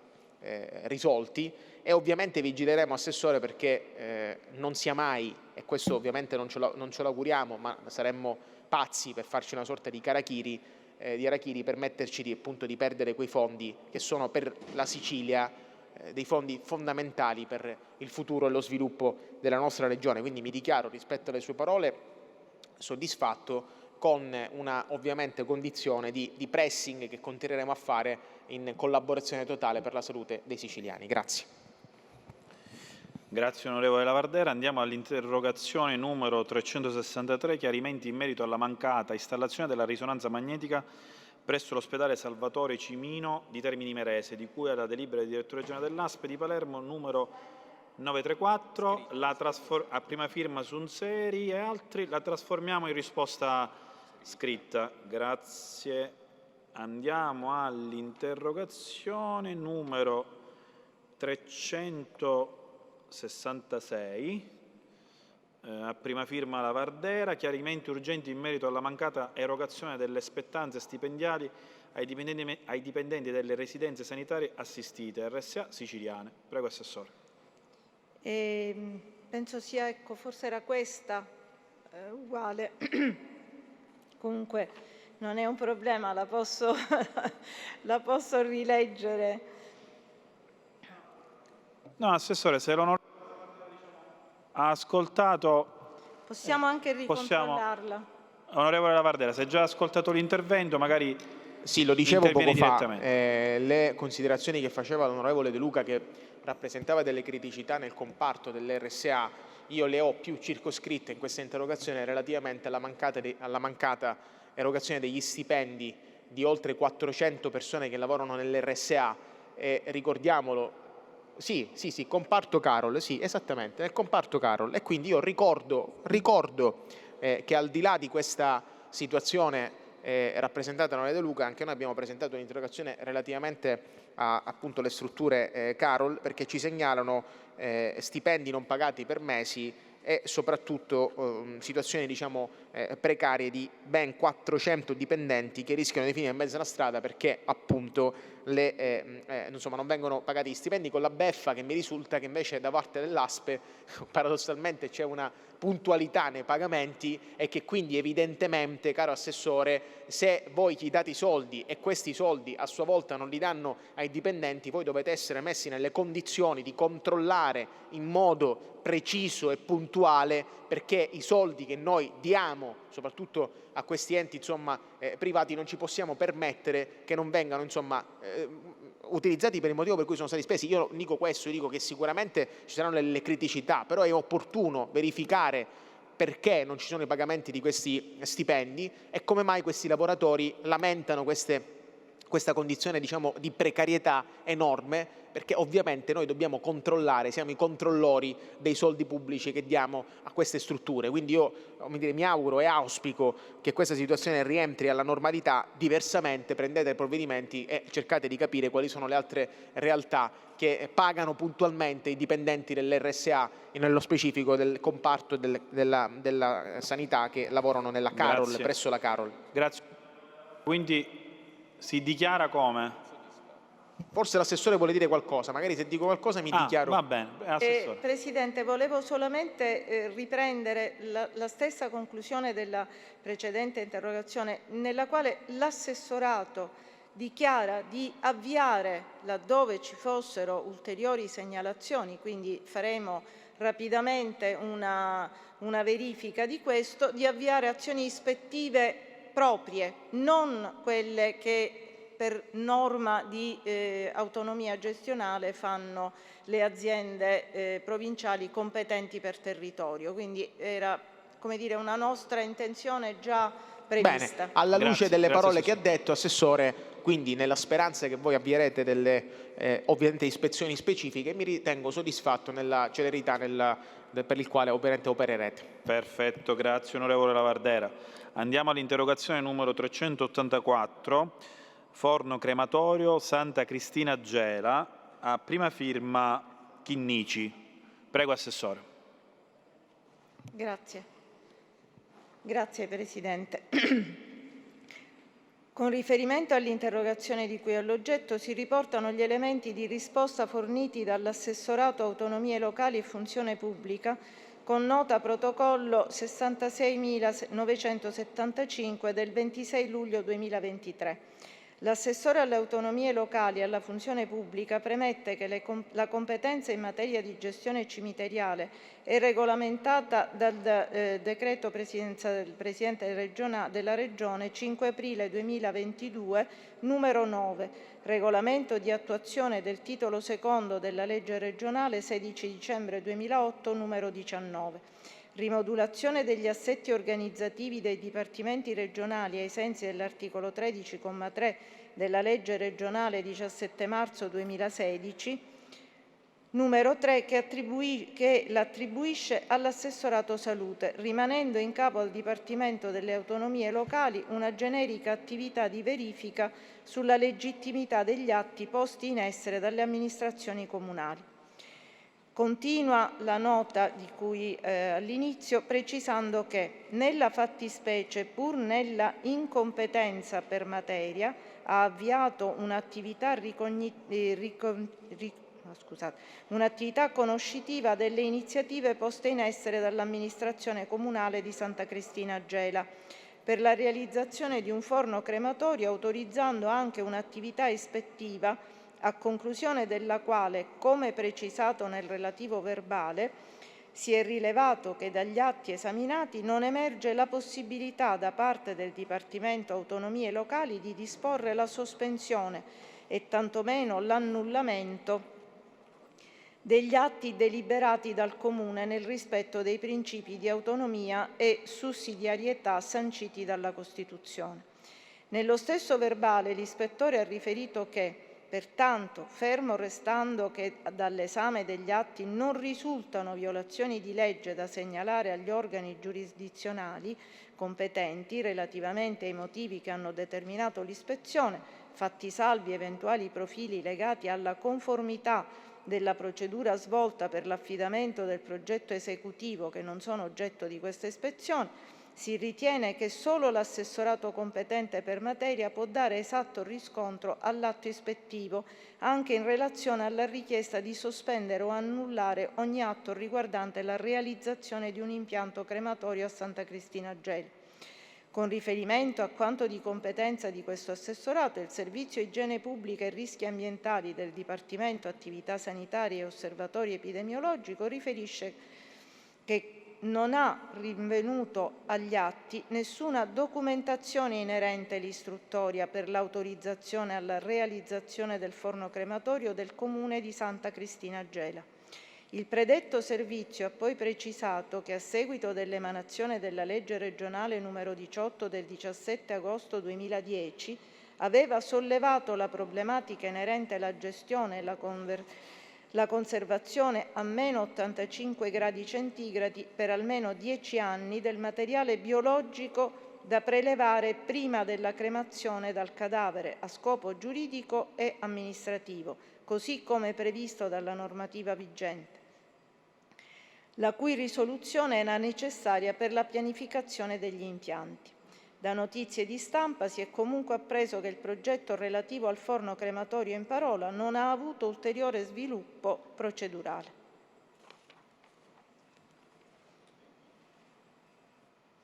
Grazie Assessore. Onorevole Chinnici, come si dichiara? Prego.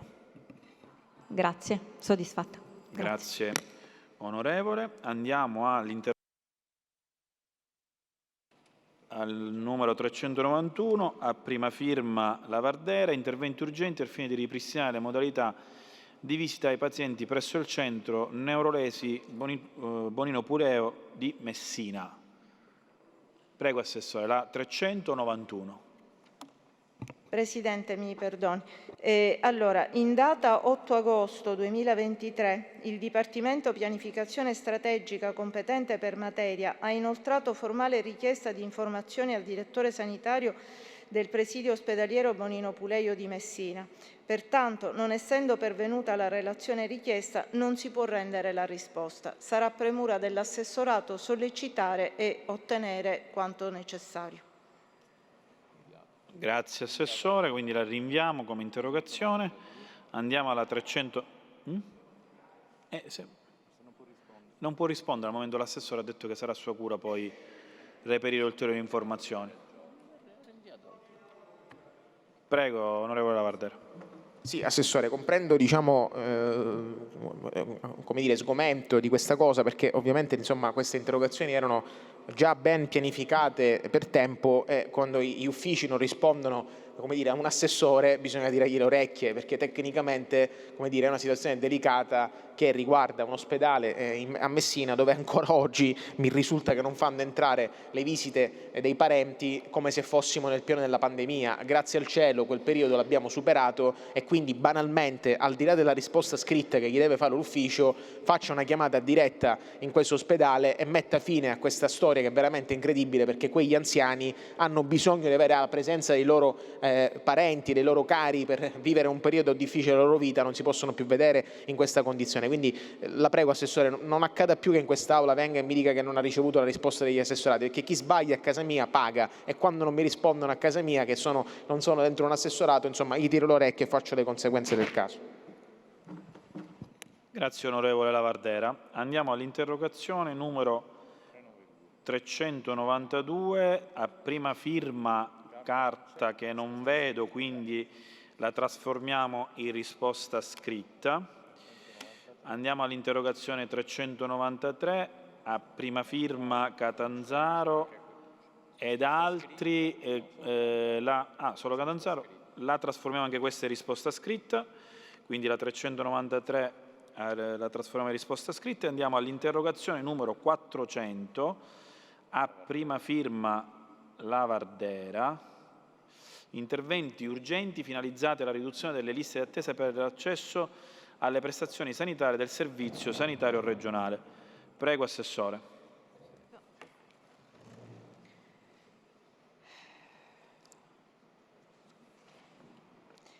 Allora, si riferisce di seguito in merito alle iniziative poste in essere dall'Assessorato Salute. Si premette che con deliberazione della Giunta regionale numero 317 del 27 luglio 2023, conformemente a quanto previsto dalla circolare del Ministero della Salute numero 18.678 del 30 maggio 2023, è stato adottato l'aggiornamento del piano operativo regionale di recupero delle liste d'attesa. Con successiva direttiva assessoriale protocollo 44.702 dell'11 agosto 2023 si è quindi provveduto a definire obiettivi e tempi, nonché si è dato avvio alle attività da svolgere per l'attuazione del predetto piano regionale per gli anni 2020-2022, in linea con le precedenti disposizioni assessoriali del mese di giugno. Nella suddetta disposizione assessoriale riguardo agli obiettivi si prevede in sintesi che le aziende sanitarie hanno l'obbligo di recuperare nel più breve tempo possibile, entro il 31/12/2023, le prestazioni di ricovero ed ambulatoriali ancora presenti in lista d'attesa, in conformità alla circolare del Ministero della Salute numero 18.678 del 30 maggio 2023, con l'utilizzo di tutte le risorse aggiuntive previste dalla normativa nazionale e con l'applicazione di nuovi meccanismi operativi previsti dal documento metodologico di cui alla delibera di Giunta regionale del 27 luglio 2023, volti ad aumentare la capacità produttiva complessiva della rete assistenziale. Nella suddetta disposizione si prevede ancora che per raggiungere gli obiettivi in parola sulla base dell'esperienza maturata con i precedenti piani regionali, tutte le aziende sanitarie ospedaliere e provinciali devono avvalersi dei nuovi strumenti messi a disposizione dalla Regione al fine di gestire le liste d'attesa da recuperare, facilitarne la condivisione a livello interaziendale nell'ambito territoriale di garanzia, che ha dimensioni provinciali, per la quota di prestazioni eccedenti la capacità produttiva aziendale, implementando il meccanismo della mobilità dei pazienti all'interno della rete di offerta assistenziale dell'ambito territoriale di garanzia, acronimo ATG. Le risorse finanziarie messe a disposizione, pari ad euro 48.506.769, sono tendenzialmente distribuite parimenti tra le strutture pubbliche e le strutture private accreditate e contrattualizzate. L'attuazione del piano operativo regionale di recupero delle liste d'attesa richiede la definizione di una struttura organizzativa dedicata a livello aziendale ed interaziendale. In quest'ottica la disposizione assessoriale prevede la costituzione di una rete aziendale per il recupero delle prestazioni e pertanto le aziende sanitarie provinciali devono dare seguito a tale assunto con apposito atto deliberativo. Giova precisare che la succitata rete per il recupero delle prestazioni è una struttura funzionale coordinata dal direttore sanitario aziendale che mette in connessione tutte le unità operative che presentano liste d'attesa da recuperare. Attraverso la rete, pertanto, le aziende sanitarie devono contattare gli utenti e riprogrammare le prestazioni secondo i processi operativi previsti dal piano, ovvero bonificare le agende informatiche di prenotazione. Le operazioni di recall riguardano sia le prestazioni di ricovero chirurgico che le prestazioni ambulatoriali, per le quali si riprogrammano le prestazioni dei pazienti confermati in lista, anche mediante il Sovracup regionale. Le direzioni sanitarie aziendali provvedono a monitorare costantemente il numero delle prestazioni recuperate, bonificate e/o erogate ed il rispetto delle disposizioni legislative inerenti all'attività intramuraria che occorre conciliare con il richiesto incremento della potenzialità erogativa istituzionale delle strutture pubbliche.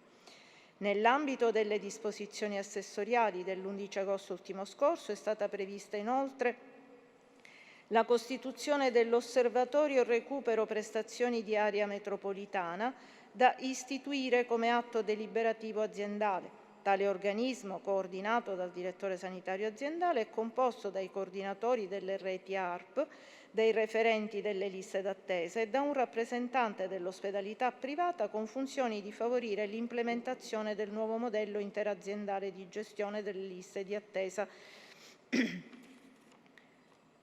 Conformemente a quanto previsto nella direttiva in parola, in data 4 settembre ultimo scorso è stata istituita la piattaforma Gilia per il monitoraggio sulle liste d'attesa per la parte di prestazioni in area chirurgica. Il piano operativo regionale di recupero delle liste d'attesa a regime verrà pertanto monitorato con cadenza mensile e all'esito delle singole verifiche si procederà ad un'ulteriore assegnazione delle risorse finanziarie, in aggiunta a quelle previste nel documento metodologico approvato con delibera di Giunta regionale numero 317 del 27 luglio ultimo scorso. Grazie Assessore. Onorevole Lavardera, come si dichiara? Prego. Caro Assessore, su questo tema delle liste d'attesa della sanità siciliana abbiamo più volte disquisito in quest'Aula anche veementemente relativamente alla nostra visione completamente contrapposta alla sua visione di sanità. Noi riteniamo che non sia normale in una regione dove il diritto alla salute venga garantito a tutti i cittadini siciliani che per una visita medica passino mesi e mesi se non hai nessun santo in paradiso e soprattutto se non hai la possibilità economica di poterti rivolgere a delle strutture private che ovviamente a sua volta hanno dei costi onerosi e non tutti possono permetterselo. E questo, caro Assessore, dà la dimostrazione plastica che evidentemente in questo sistema c'è più di qualcosa che non funziona, perché se noi dobbiamo come dire, fare un'analisi della situazione, l'analisi è disastrosa su tutti i punti di vista.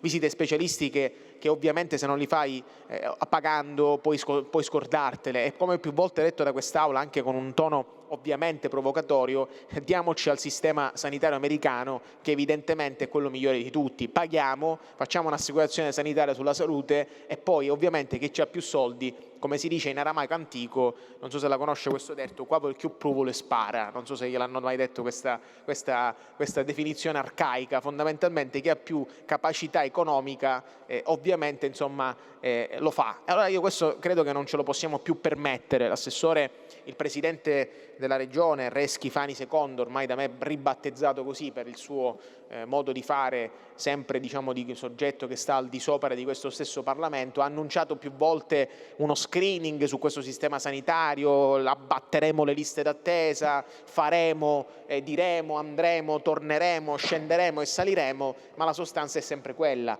I siciliani non hanno garantito il sacrosanto diritto istituzionalizzato dalla nostra Costituzione a essere curati nel posto in cui siamo nati. Allora siamo sempre lì, l'ho detto poco fa, lo ribadirò finché avrò respiro in quest'Aula, anche a costo di parlare con questi dipinti di questa sala meravigliosa che è Sala d'Ercole, come dire, consapevole del fatto che ormai a parlare di queste cose siamo rimasti noi opposizione, non vedo nemmeno un deputato della maggioranza, a dimostrazione che questi lavori d'Aula ormai sono, come dire, di una situazione complicata. Io capisco, Assessore, che lei se ne deve andare, però capisco anche i suoi impegni, ma capisce bene che ci sono persone che aspettano da mesi e rischiano a volte anche, come dire, situazioni gravi dal punto di vista della salute, perché questo non ce lo possiamo più permettere. Quindi io mi auguro che entro questo come dire, anno qualcosa si possa veramente smuovere, altrimenti di questa regione non ne resterà neppure uno. Quello era un titolo di un film, ma purtroppo questa è la realtà. Ok, quindi onorevole Ardella si dichiara non soddisfatto. Andiamo velocemente perché poi l'assessore deve... Sì, no. Assessore, riusciamo a fare altri 10 minuti veloci? Tanto... Va bene. Ho una riunione in giunta. No, va bene, Assessore, così alcune le trasformiamo direttamente in scritte. Ad esempio la 412 a prima firma di Paola la trasformiamo in scritta. Benissimo. La 415, rispondiamo magari alla 415 che è della collega dell'onorevole Schillaci, che è chiarimenti in merito alle gravi carenze all'ospedale di Petralia Sottana. Prego, Assessore, la 415. Sì. Grazie, Presidente. Si rappresentano i chiarimenti forniti dall'azienda sanitaria provinciale di Palermo con nota protocollo 324.281 del 26 settembre 2023. Relativamente all'assistenza pediatrica si rileva una problematica di ordine assunzionale che riguarda tutta l'azienda, ma anche il servizio sanitario regionale. L'impossibilità di reclutare pediatri, soprattutto nelle aree più disagiate del territorio, ha indotto l'azienda a ripetere più volte procedure concorsuali a tempo indeterminato e a tempo determinato, anche con modalità straordinarie, sino ad arrivare alla pubblicazione di una gara per l'acquisizione di servizi clinico-sanitari da imprese esterne, per la quale è stata già assicurata l'autorizzazione assessoriale prevista dalle disposizioni vigenti. La gara include anche i servizi per il buon funzionamento del pronto soccorso. Inoltre si precisa che nell'unità operativa semplice di ginecologia ed ostetricia del presidio ospedaliero Madonna Santissima dell'Alto di Petralia Sottana, negli ultimi anni sono stati assunti a tempo indeterminato ben 3 dirigenti medici di primo livello di ostetricia e ginecologia che hanno dato stabilità al reparto e hanno consentito di assicurare la reperibilità nelle ore notturne. Con regolarità e il turno di guardia nelle ore diurne. Nell'ultimo anno sono state assunte 2 collaboratrici professionali ostetriche a tempo determinato. Per quanto riguarda il dirigente medico di ortopedia, sono stati approvati gli atti del concorso pubblico per numero 17 medici di ortopedia e si procederà con l'assegnazione delle sedi ai vincitori, tra le quali anche la sede di Petralia. Nel 2023 sono state indette 3 procedure dedicate al presidio ospedaliero di Petralia, una di medicina di urgenza con nessuna assegnazione e 2 per chirurgia generale, una ad aprile ed una a maggio, entrambe andate deserte. Nonostante tutto, al fine di assicurare una risposta adeguata ai bisogni del territorio, l'azienda ha avviato diverse selezioni per il reclutamento a tempo determinato e indeterminato di personale dirigente medico e del comparto sanitario, assumendo nel corso del 2022 il seguente personale al presidio ospedaliero di Petralia Sottana: 10 unità di collaboratore professionale sanitario infermiere, 13 unità di operatore sociosanitario, 3 unità di collaboratore professionale sanitario ostetrico, 1 unità di operatore tecnico specializzato autista di ambulanza, 2 unità di fisioterapisti, 1 unità di dirigente medico di chirurgia, 1 unità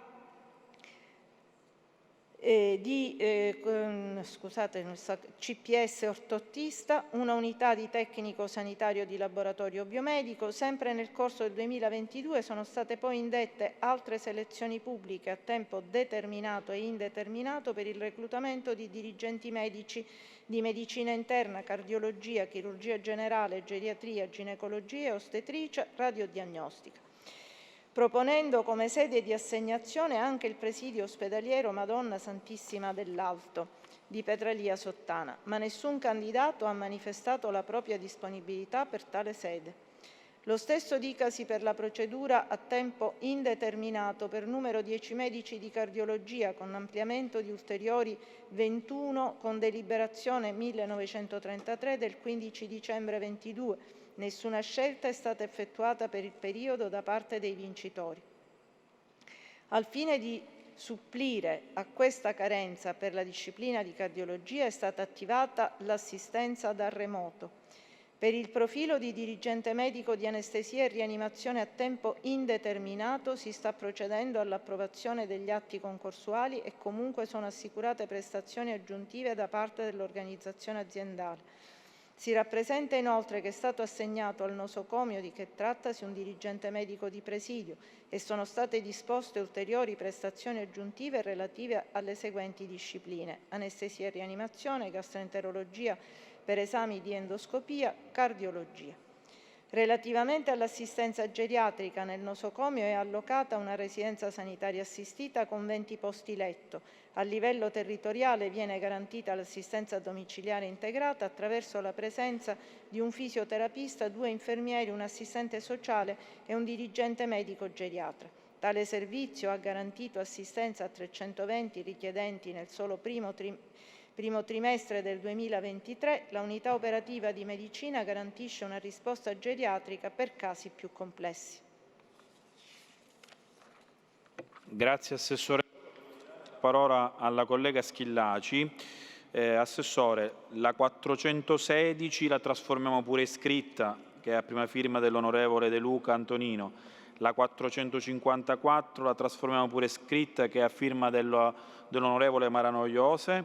La 463 la trasformiamo pure scritta, grazie alla disponibilità dei colleghi, all'onorevole Lavardera. Le chiedo solamente di, dopo che interviene l'onorevole Schillaci, di poter rispondere velocemente poi alla 466, così abbiamo finito. Prego un attimo che faccio...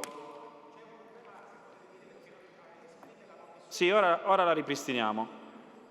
Onorevole Schillaci, come si dichiara? Grazie. Grazie Presidente, naturalmente mi dichiaro parzialmente soddisfatta perché capisco i tentativi da parte dell'ASP e dell'assessorato di risolvere problematiche che ormai sono ataviche in una struttura ospedaliera che è nevralgica per un intero territorio, che serve 9 comuni con difficoltà di collegamenti viari, ormai sono noti a tutti, e dove si rischia la vita. Lì, in quei territori, l'articolo 32 della Costituzione è inesistente. Il diritto alla salute non esiste per quei territori. Il primo ospedale funzionante, ricordiamolo, si trova a 70 chilometri, che è quello di Termini Imerese.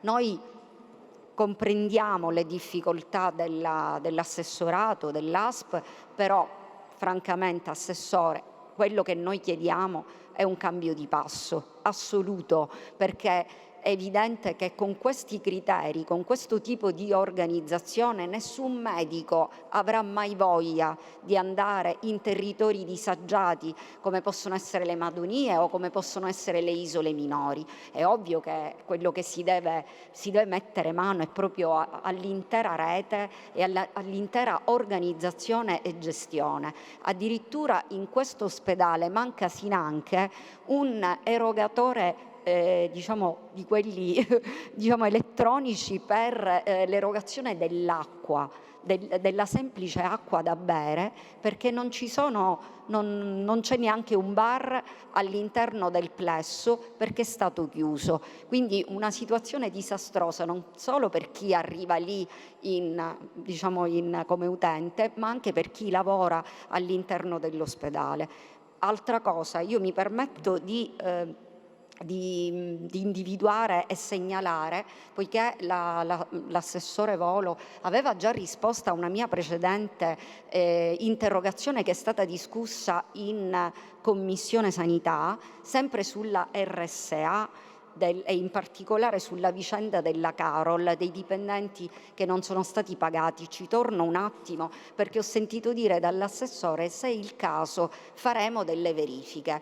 Ebbene, Assessore, mesi fa, quando abbiamo già discusso in Commissione della vicenda Carol, già sia il dirigente generale che lei aveva detto che avreste già fatto nell'immediato delle verifiche, e oltretutto dalla risposta scritta che poi mi avete consegnato in Commissione si diceva: informa che l'assessorato ha richiesto che le RSA forniscano immediatamente alle ASP le liberatorie dei lavoratori attestante l'avvenuta liquidazione delle retribuzioni mensili.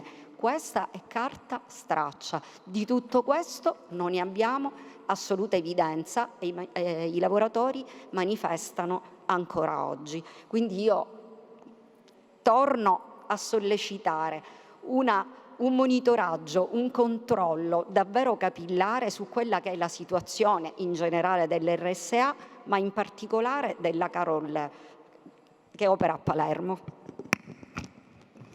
Grazie onorevole Schillaci. Assessore, abbiamo finito con le interrogazioni, ne manca solo una perché le altre le hanno trasformate tutte scritte. Colleghi, così non la facciamo ritornare per rispondere ad ulteriori interrogazioni, che è la 466. Tutto il resto i colleghi l'hanno trasformata in scritte, quindi io ringrazio i colleghi. Se può rispondere alla 466, così noi chiudiamo con le interrogazioni. Grazie sempre della disponibilità, Assessore, prego. Grazie Presidente, perdonatemi ma veramente sono in grandissimo ritardo. In riferimento a quanto il titolo è interventi urgenti per la salvaguardia degli equidi, però l'avevamo già letta l'altro giorno, la posso... Sì, impiegati nella trazione delle carrozze. Come? Io ve la leggo. In riferimento a quanto rappresentato con l'interrogazione, appare in prima istanza opportuno sottolineare che la maggior parte degli equidi adibiti all'attività di trasporto urbano con carrozze è costituita da animali provenienti dal settore sportivo, ormai a fine carriera, classificati come non destinati alla produzione alimentare. Questi animali, non potendo essere più impiegati in attività agonistiche in assenza di un ambito di lavoro diverso, riproduzione, oasi animali o trasporto urbano, prevederebbero come unica destinazione possibile quella dell'abbattimento e distruzione. Da informazioni ricognitive è emerso inoltre che la citata attività è regolamentata dalla concessione di apposite licenze comunali che presuppongono il pagamento di oneri di concessione.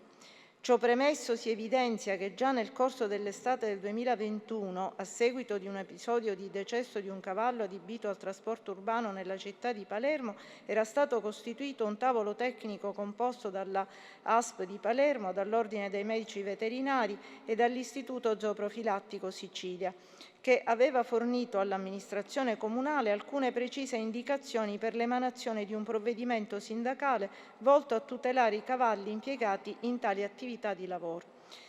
Le risultanze del gruppo di lavoro, in assenza di una letteratura scientifica al riguardo, auspicavano una verifica approfondita delle condizioni cliniche di questi animali, con un modello comparativo fornito dai cavalli adibiti ad attività agonistica, ciò in funzione della necessità di riferire i risultati ottenuti ad un modello fisiologico ottimale parimenti sottoposto a stress psicofisico.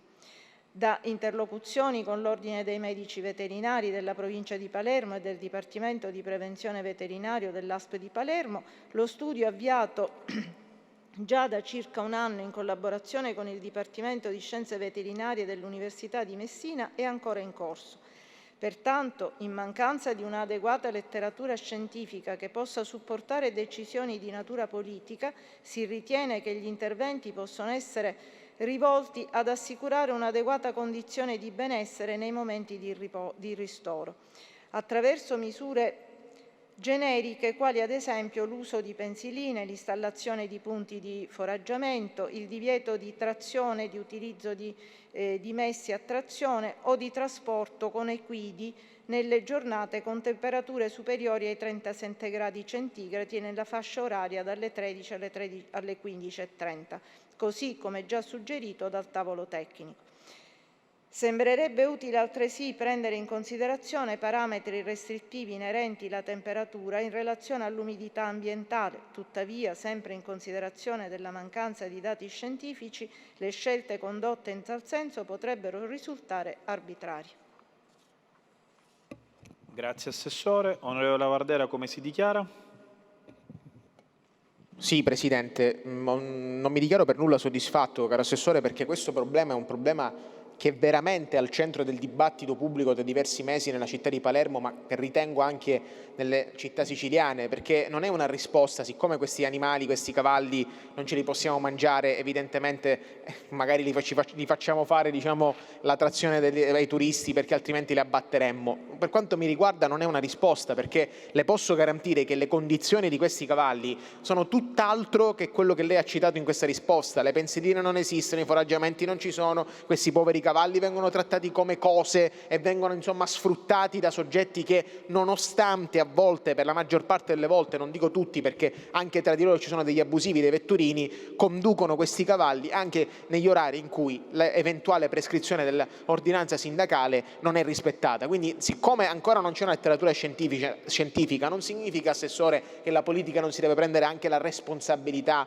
di assumere anche dei interventi forti a tutela degli animali, perché io dico con molta onestà che questa storia sa di medioevo, l'ho detto più volte in quest'Aula, l'ho ripetuto, questa pratica che per quanto mi riguarda è medievale, è anacronistica, dovrebbe in qualche maniera essere rivista dalla politica, e la politica dovrebbe assumersi la responsabilità di avere spirito di iniziativa, perché non ci possiamo sempre rifare ai pareri tecnici o eventualmente ai riferimenti dei dottori Azzecca-Carbugli. Dobbiamo essere in grado di prendere delle decisioni che vanno al di là anche dell'eventuale parere scientifico. Per quanto ci riguarda, e questo Parlamento è il mio gruppo politico che fino a prova contraria è stato il gruppo, diciamo, di opposizione più votato alle scorse regionali in Sicilia, è un gruppo che le sta dicendo: Assessore, abbia il coraggio di prendere posizione su questa faccenda, perché è una situazione che grida allo scandalo e questi animali non li possiamo più sfruttare. Quindi, al di là dei pareri dei dottori Azzecca-Carbugli, faccia un gesto forte di portare in quest'Aula, anche come attività del vostro governo, un disegno di legge che noi abbiamo presentato, abbiamo depositato,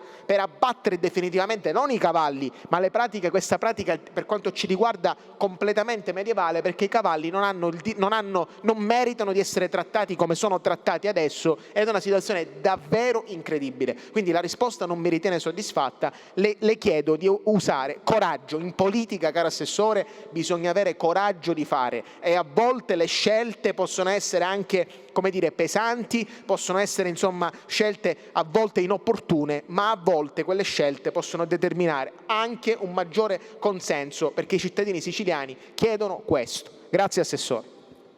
Grazie onorevole Lavardera, io ringrazio della disponibilità l'assessore. Grazie Assessore.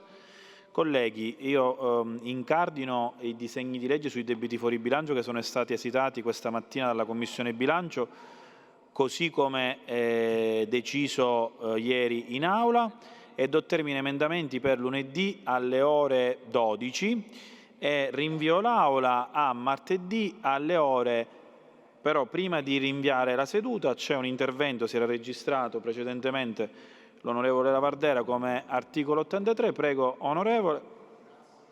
Grazie Presidente, onorevoli colleghi, approfitto della presenza dell'assessore Albano per ricordare che mentre stiamo parlando noi in questo momento è in scena una manifestazione di protesta sacrosanta che in questo momento vede protagoniste diversi ragazzi che non hanno ormai la possibilità di andare a scuola, a cui quindi è negato il sacrosanto diritto all'istruzione, nello specifico soggetti che hanno delle disabilità, a cui viene negato la possibilità di avere gli assistenti igienico-sanitari. È una cosa veramente, per quanto ci riguarda, vergognosa. Ieri in 5ª Commissione abbiamo audito ovviamente tutti i riferimenti sindacali preoccupati per i lavoratori, però che se ne dica, al di là dei lavoratori che sicuramente hanno la nostra totale solidarietà, ci sono di mezzo delle persone che non soltanto in Sicilia, a Palermo mi dicono 200 ragazzi non possono andare a scuola perché non hanno appunto l'assistente igienico sanitario, perché non ci sono le risorse, non ci sono i finanziamenti, non soltanto a Palermo ma in tutta la Sicilia la situazione è veramente drammatica, cara Assessore.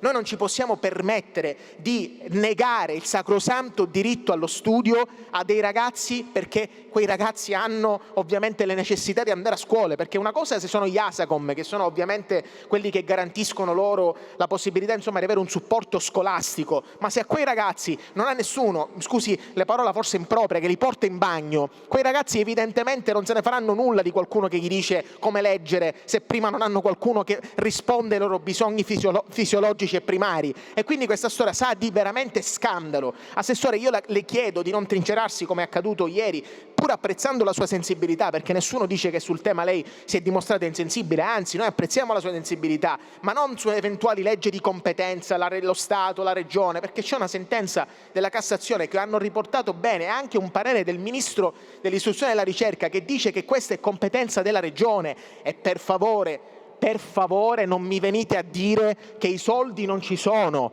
perché Assessore, quando volete voi i soldi li trovate per feste, festini, matrimoni e lassatine, come si dice in aramaico antico, i soldi ci sono sempre. E io stamattina ho lanciato una denuncia pesante sull'assessorato al turismo che continua a fare cose folli per quanto mi riguarda, in continuità anche col Sisili, perché non c'è bastato lo scandalo Sisili. E tra l'altro utilizzo quest'Aula per esprimere solidarietà al collega Barresi, giornalista, che è stato cacciato in malo modo da una convention di Fratelli d'Italia perché non era gradito, solo perché ha avuto il coraggio di raccontare la verità. Allora quell'assessorato continua a fare porcherie per quanto mi riguarda, perché ha pensato bene di dare 150.000 euro. Magari qualcuno dirà ma non è una cifra, come dire, insomma, elevata, non è una cifra forte, ma comunque è una cifra quando mi si viene a dire che non ci sono i soldi per i bambini che per andarli a scuola, perché ovviamente, come dire, non hanno il sacrosanto diritto all'assistente igienico sanitario, e poi sento dire che date 150.000 euro per una nuotata a Mondello. Sabato, se vuole, Assessore,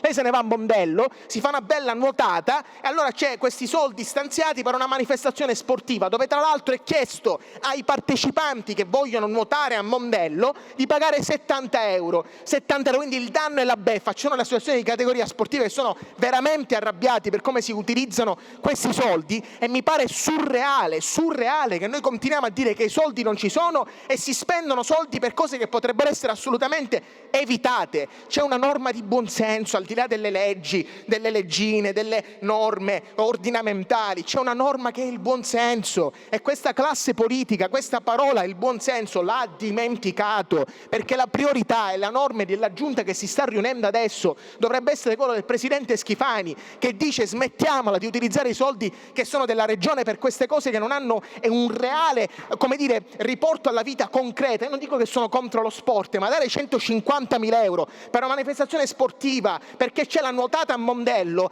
qui prodeste oserei dire, a chi? A chi li stiamo dando questi soldi? Allora io sapete cosa farò sabato? Andiamo tutti a Mondello a nuotare, mi sono portato pure il costume, ultima generazione, guardi Assessore, un bel costume di ultima generazione, ce lo mettiamo e ce ne andiamo tutti a Mondello e continuiamo a dire che i soldi non ci sono e quei poveri ragazzi viene negato il sacrosanto diritto alla salute. Tutto questo grida allo scandalo. Io ho portato il costume, andiamocene a Mondello.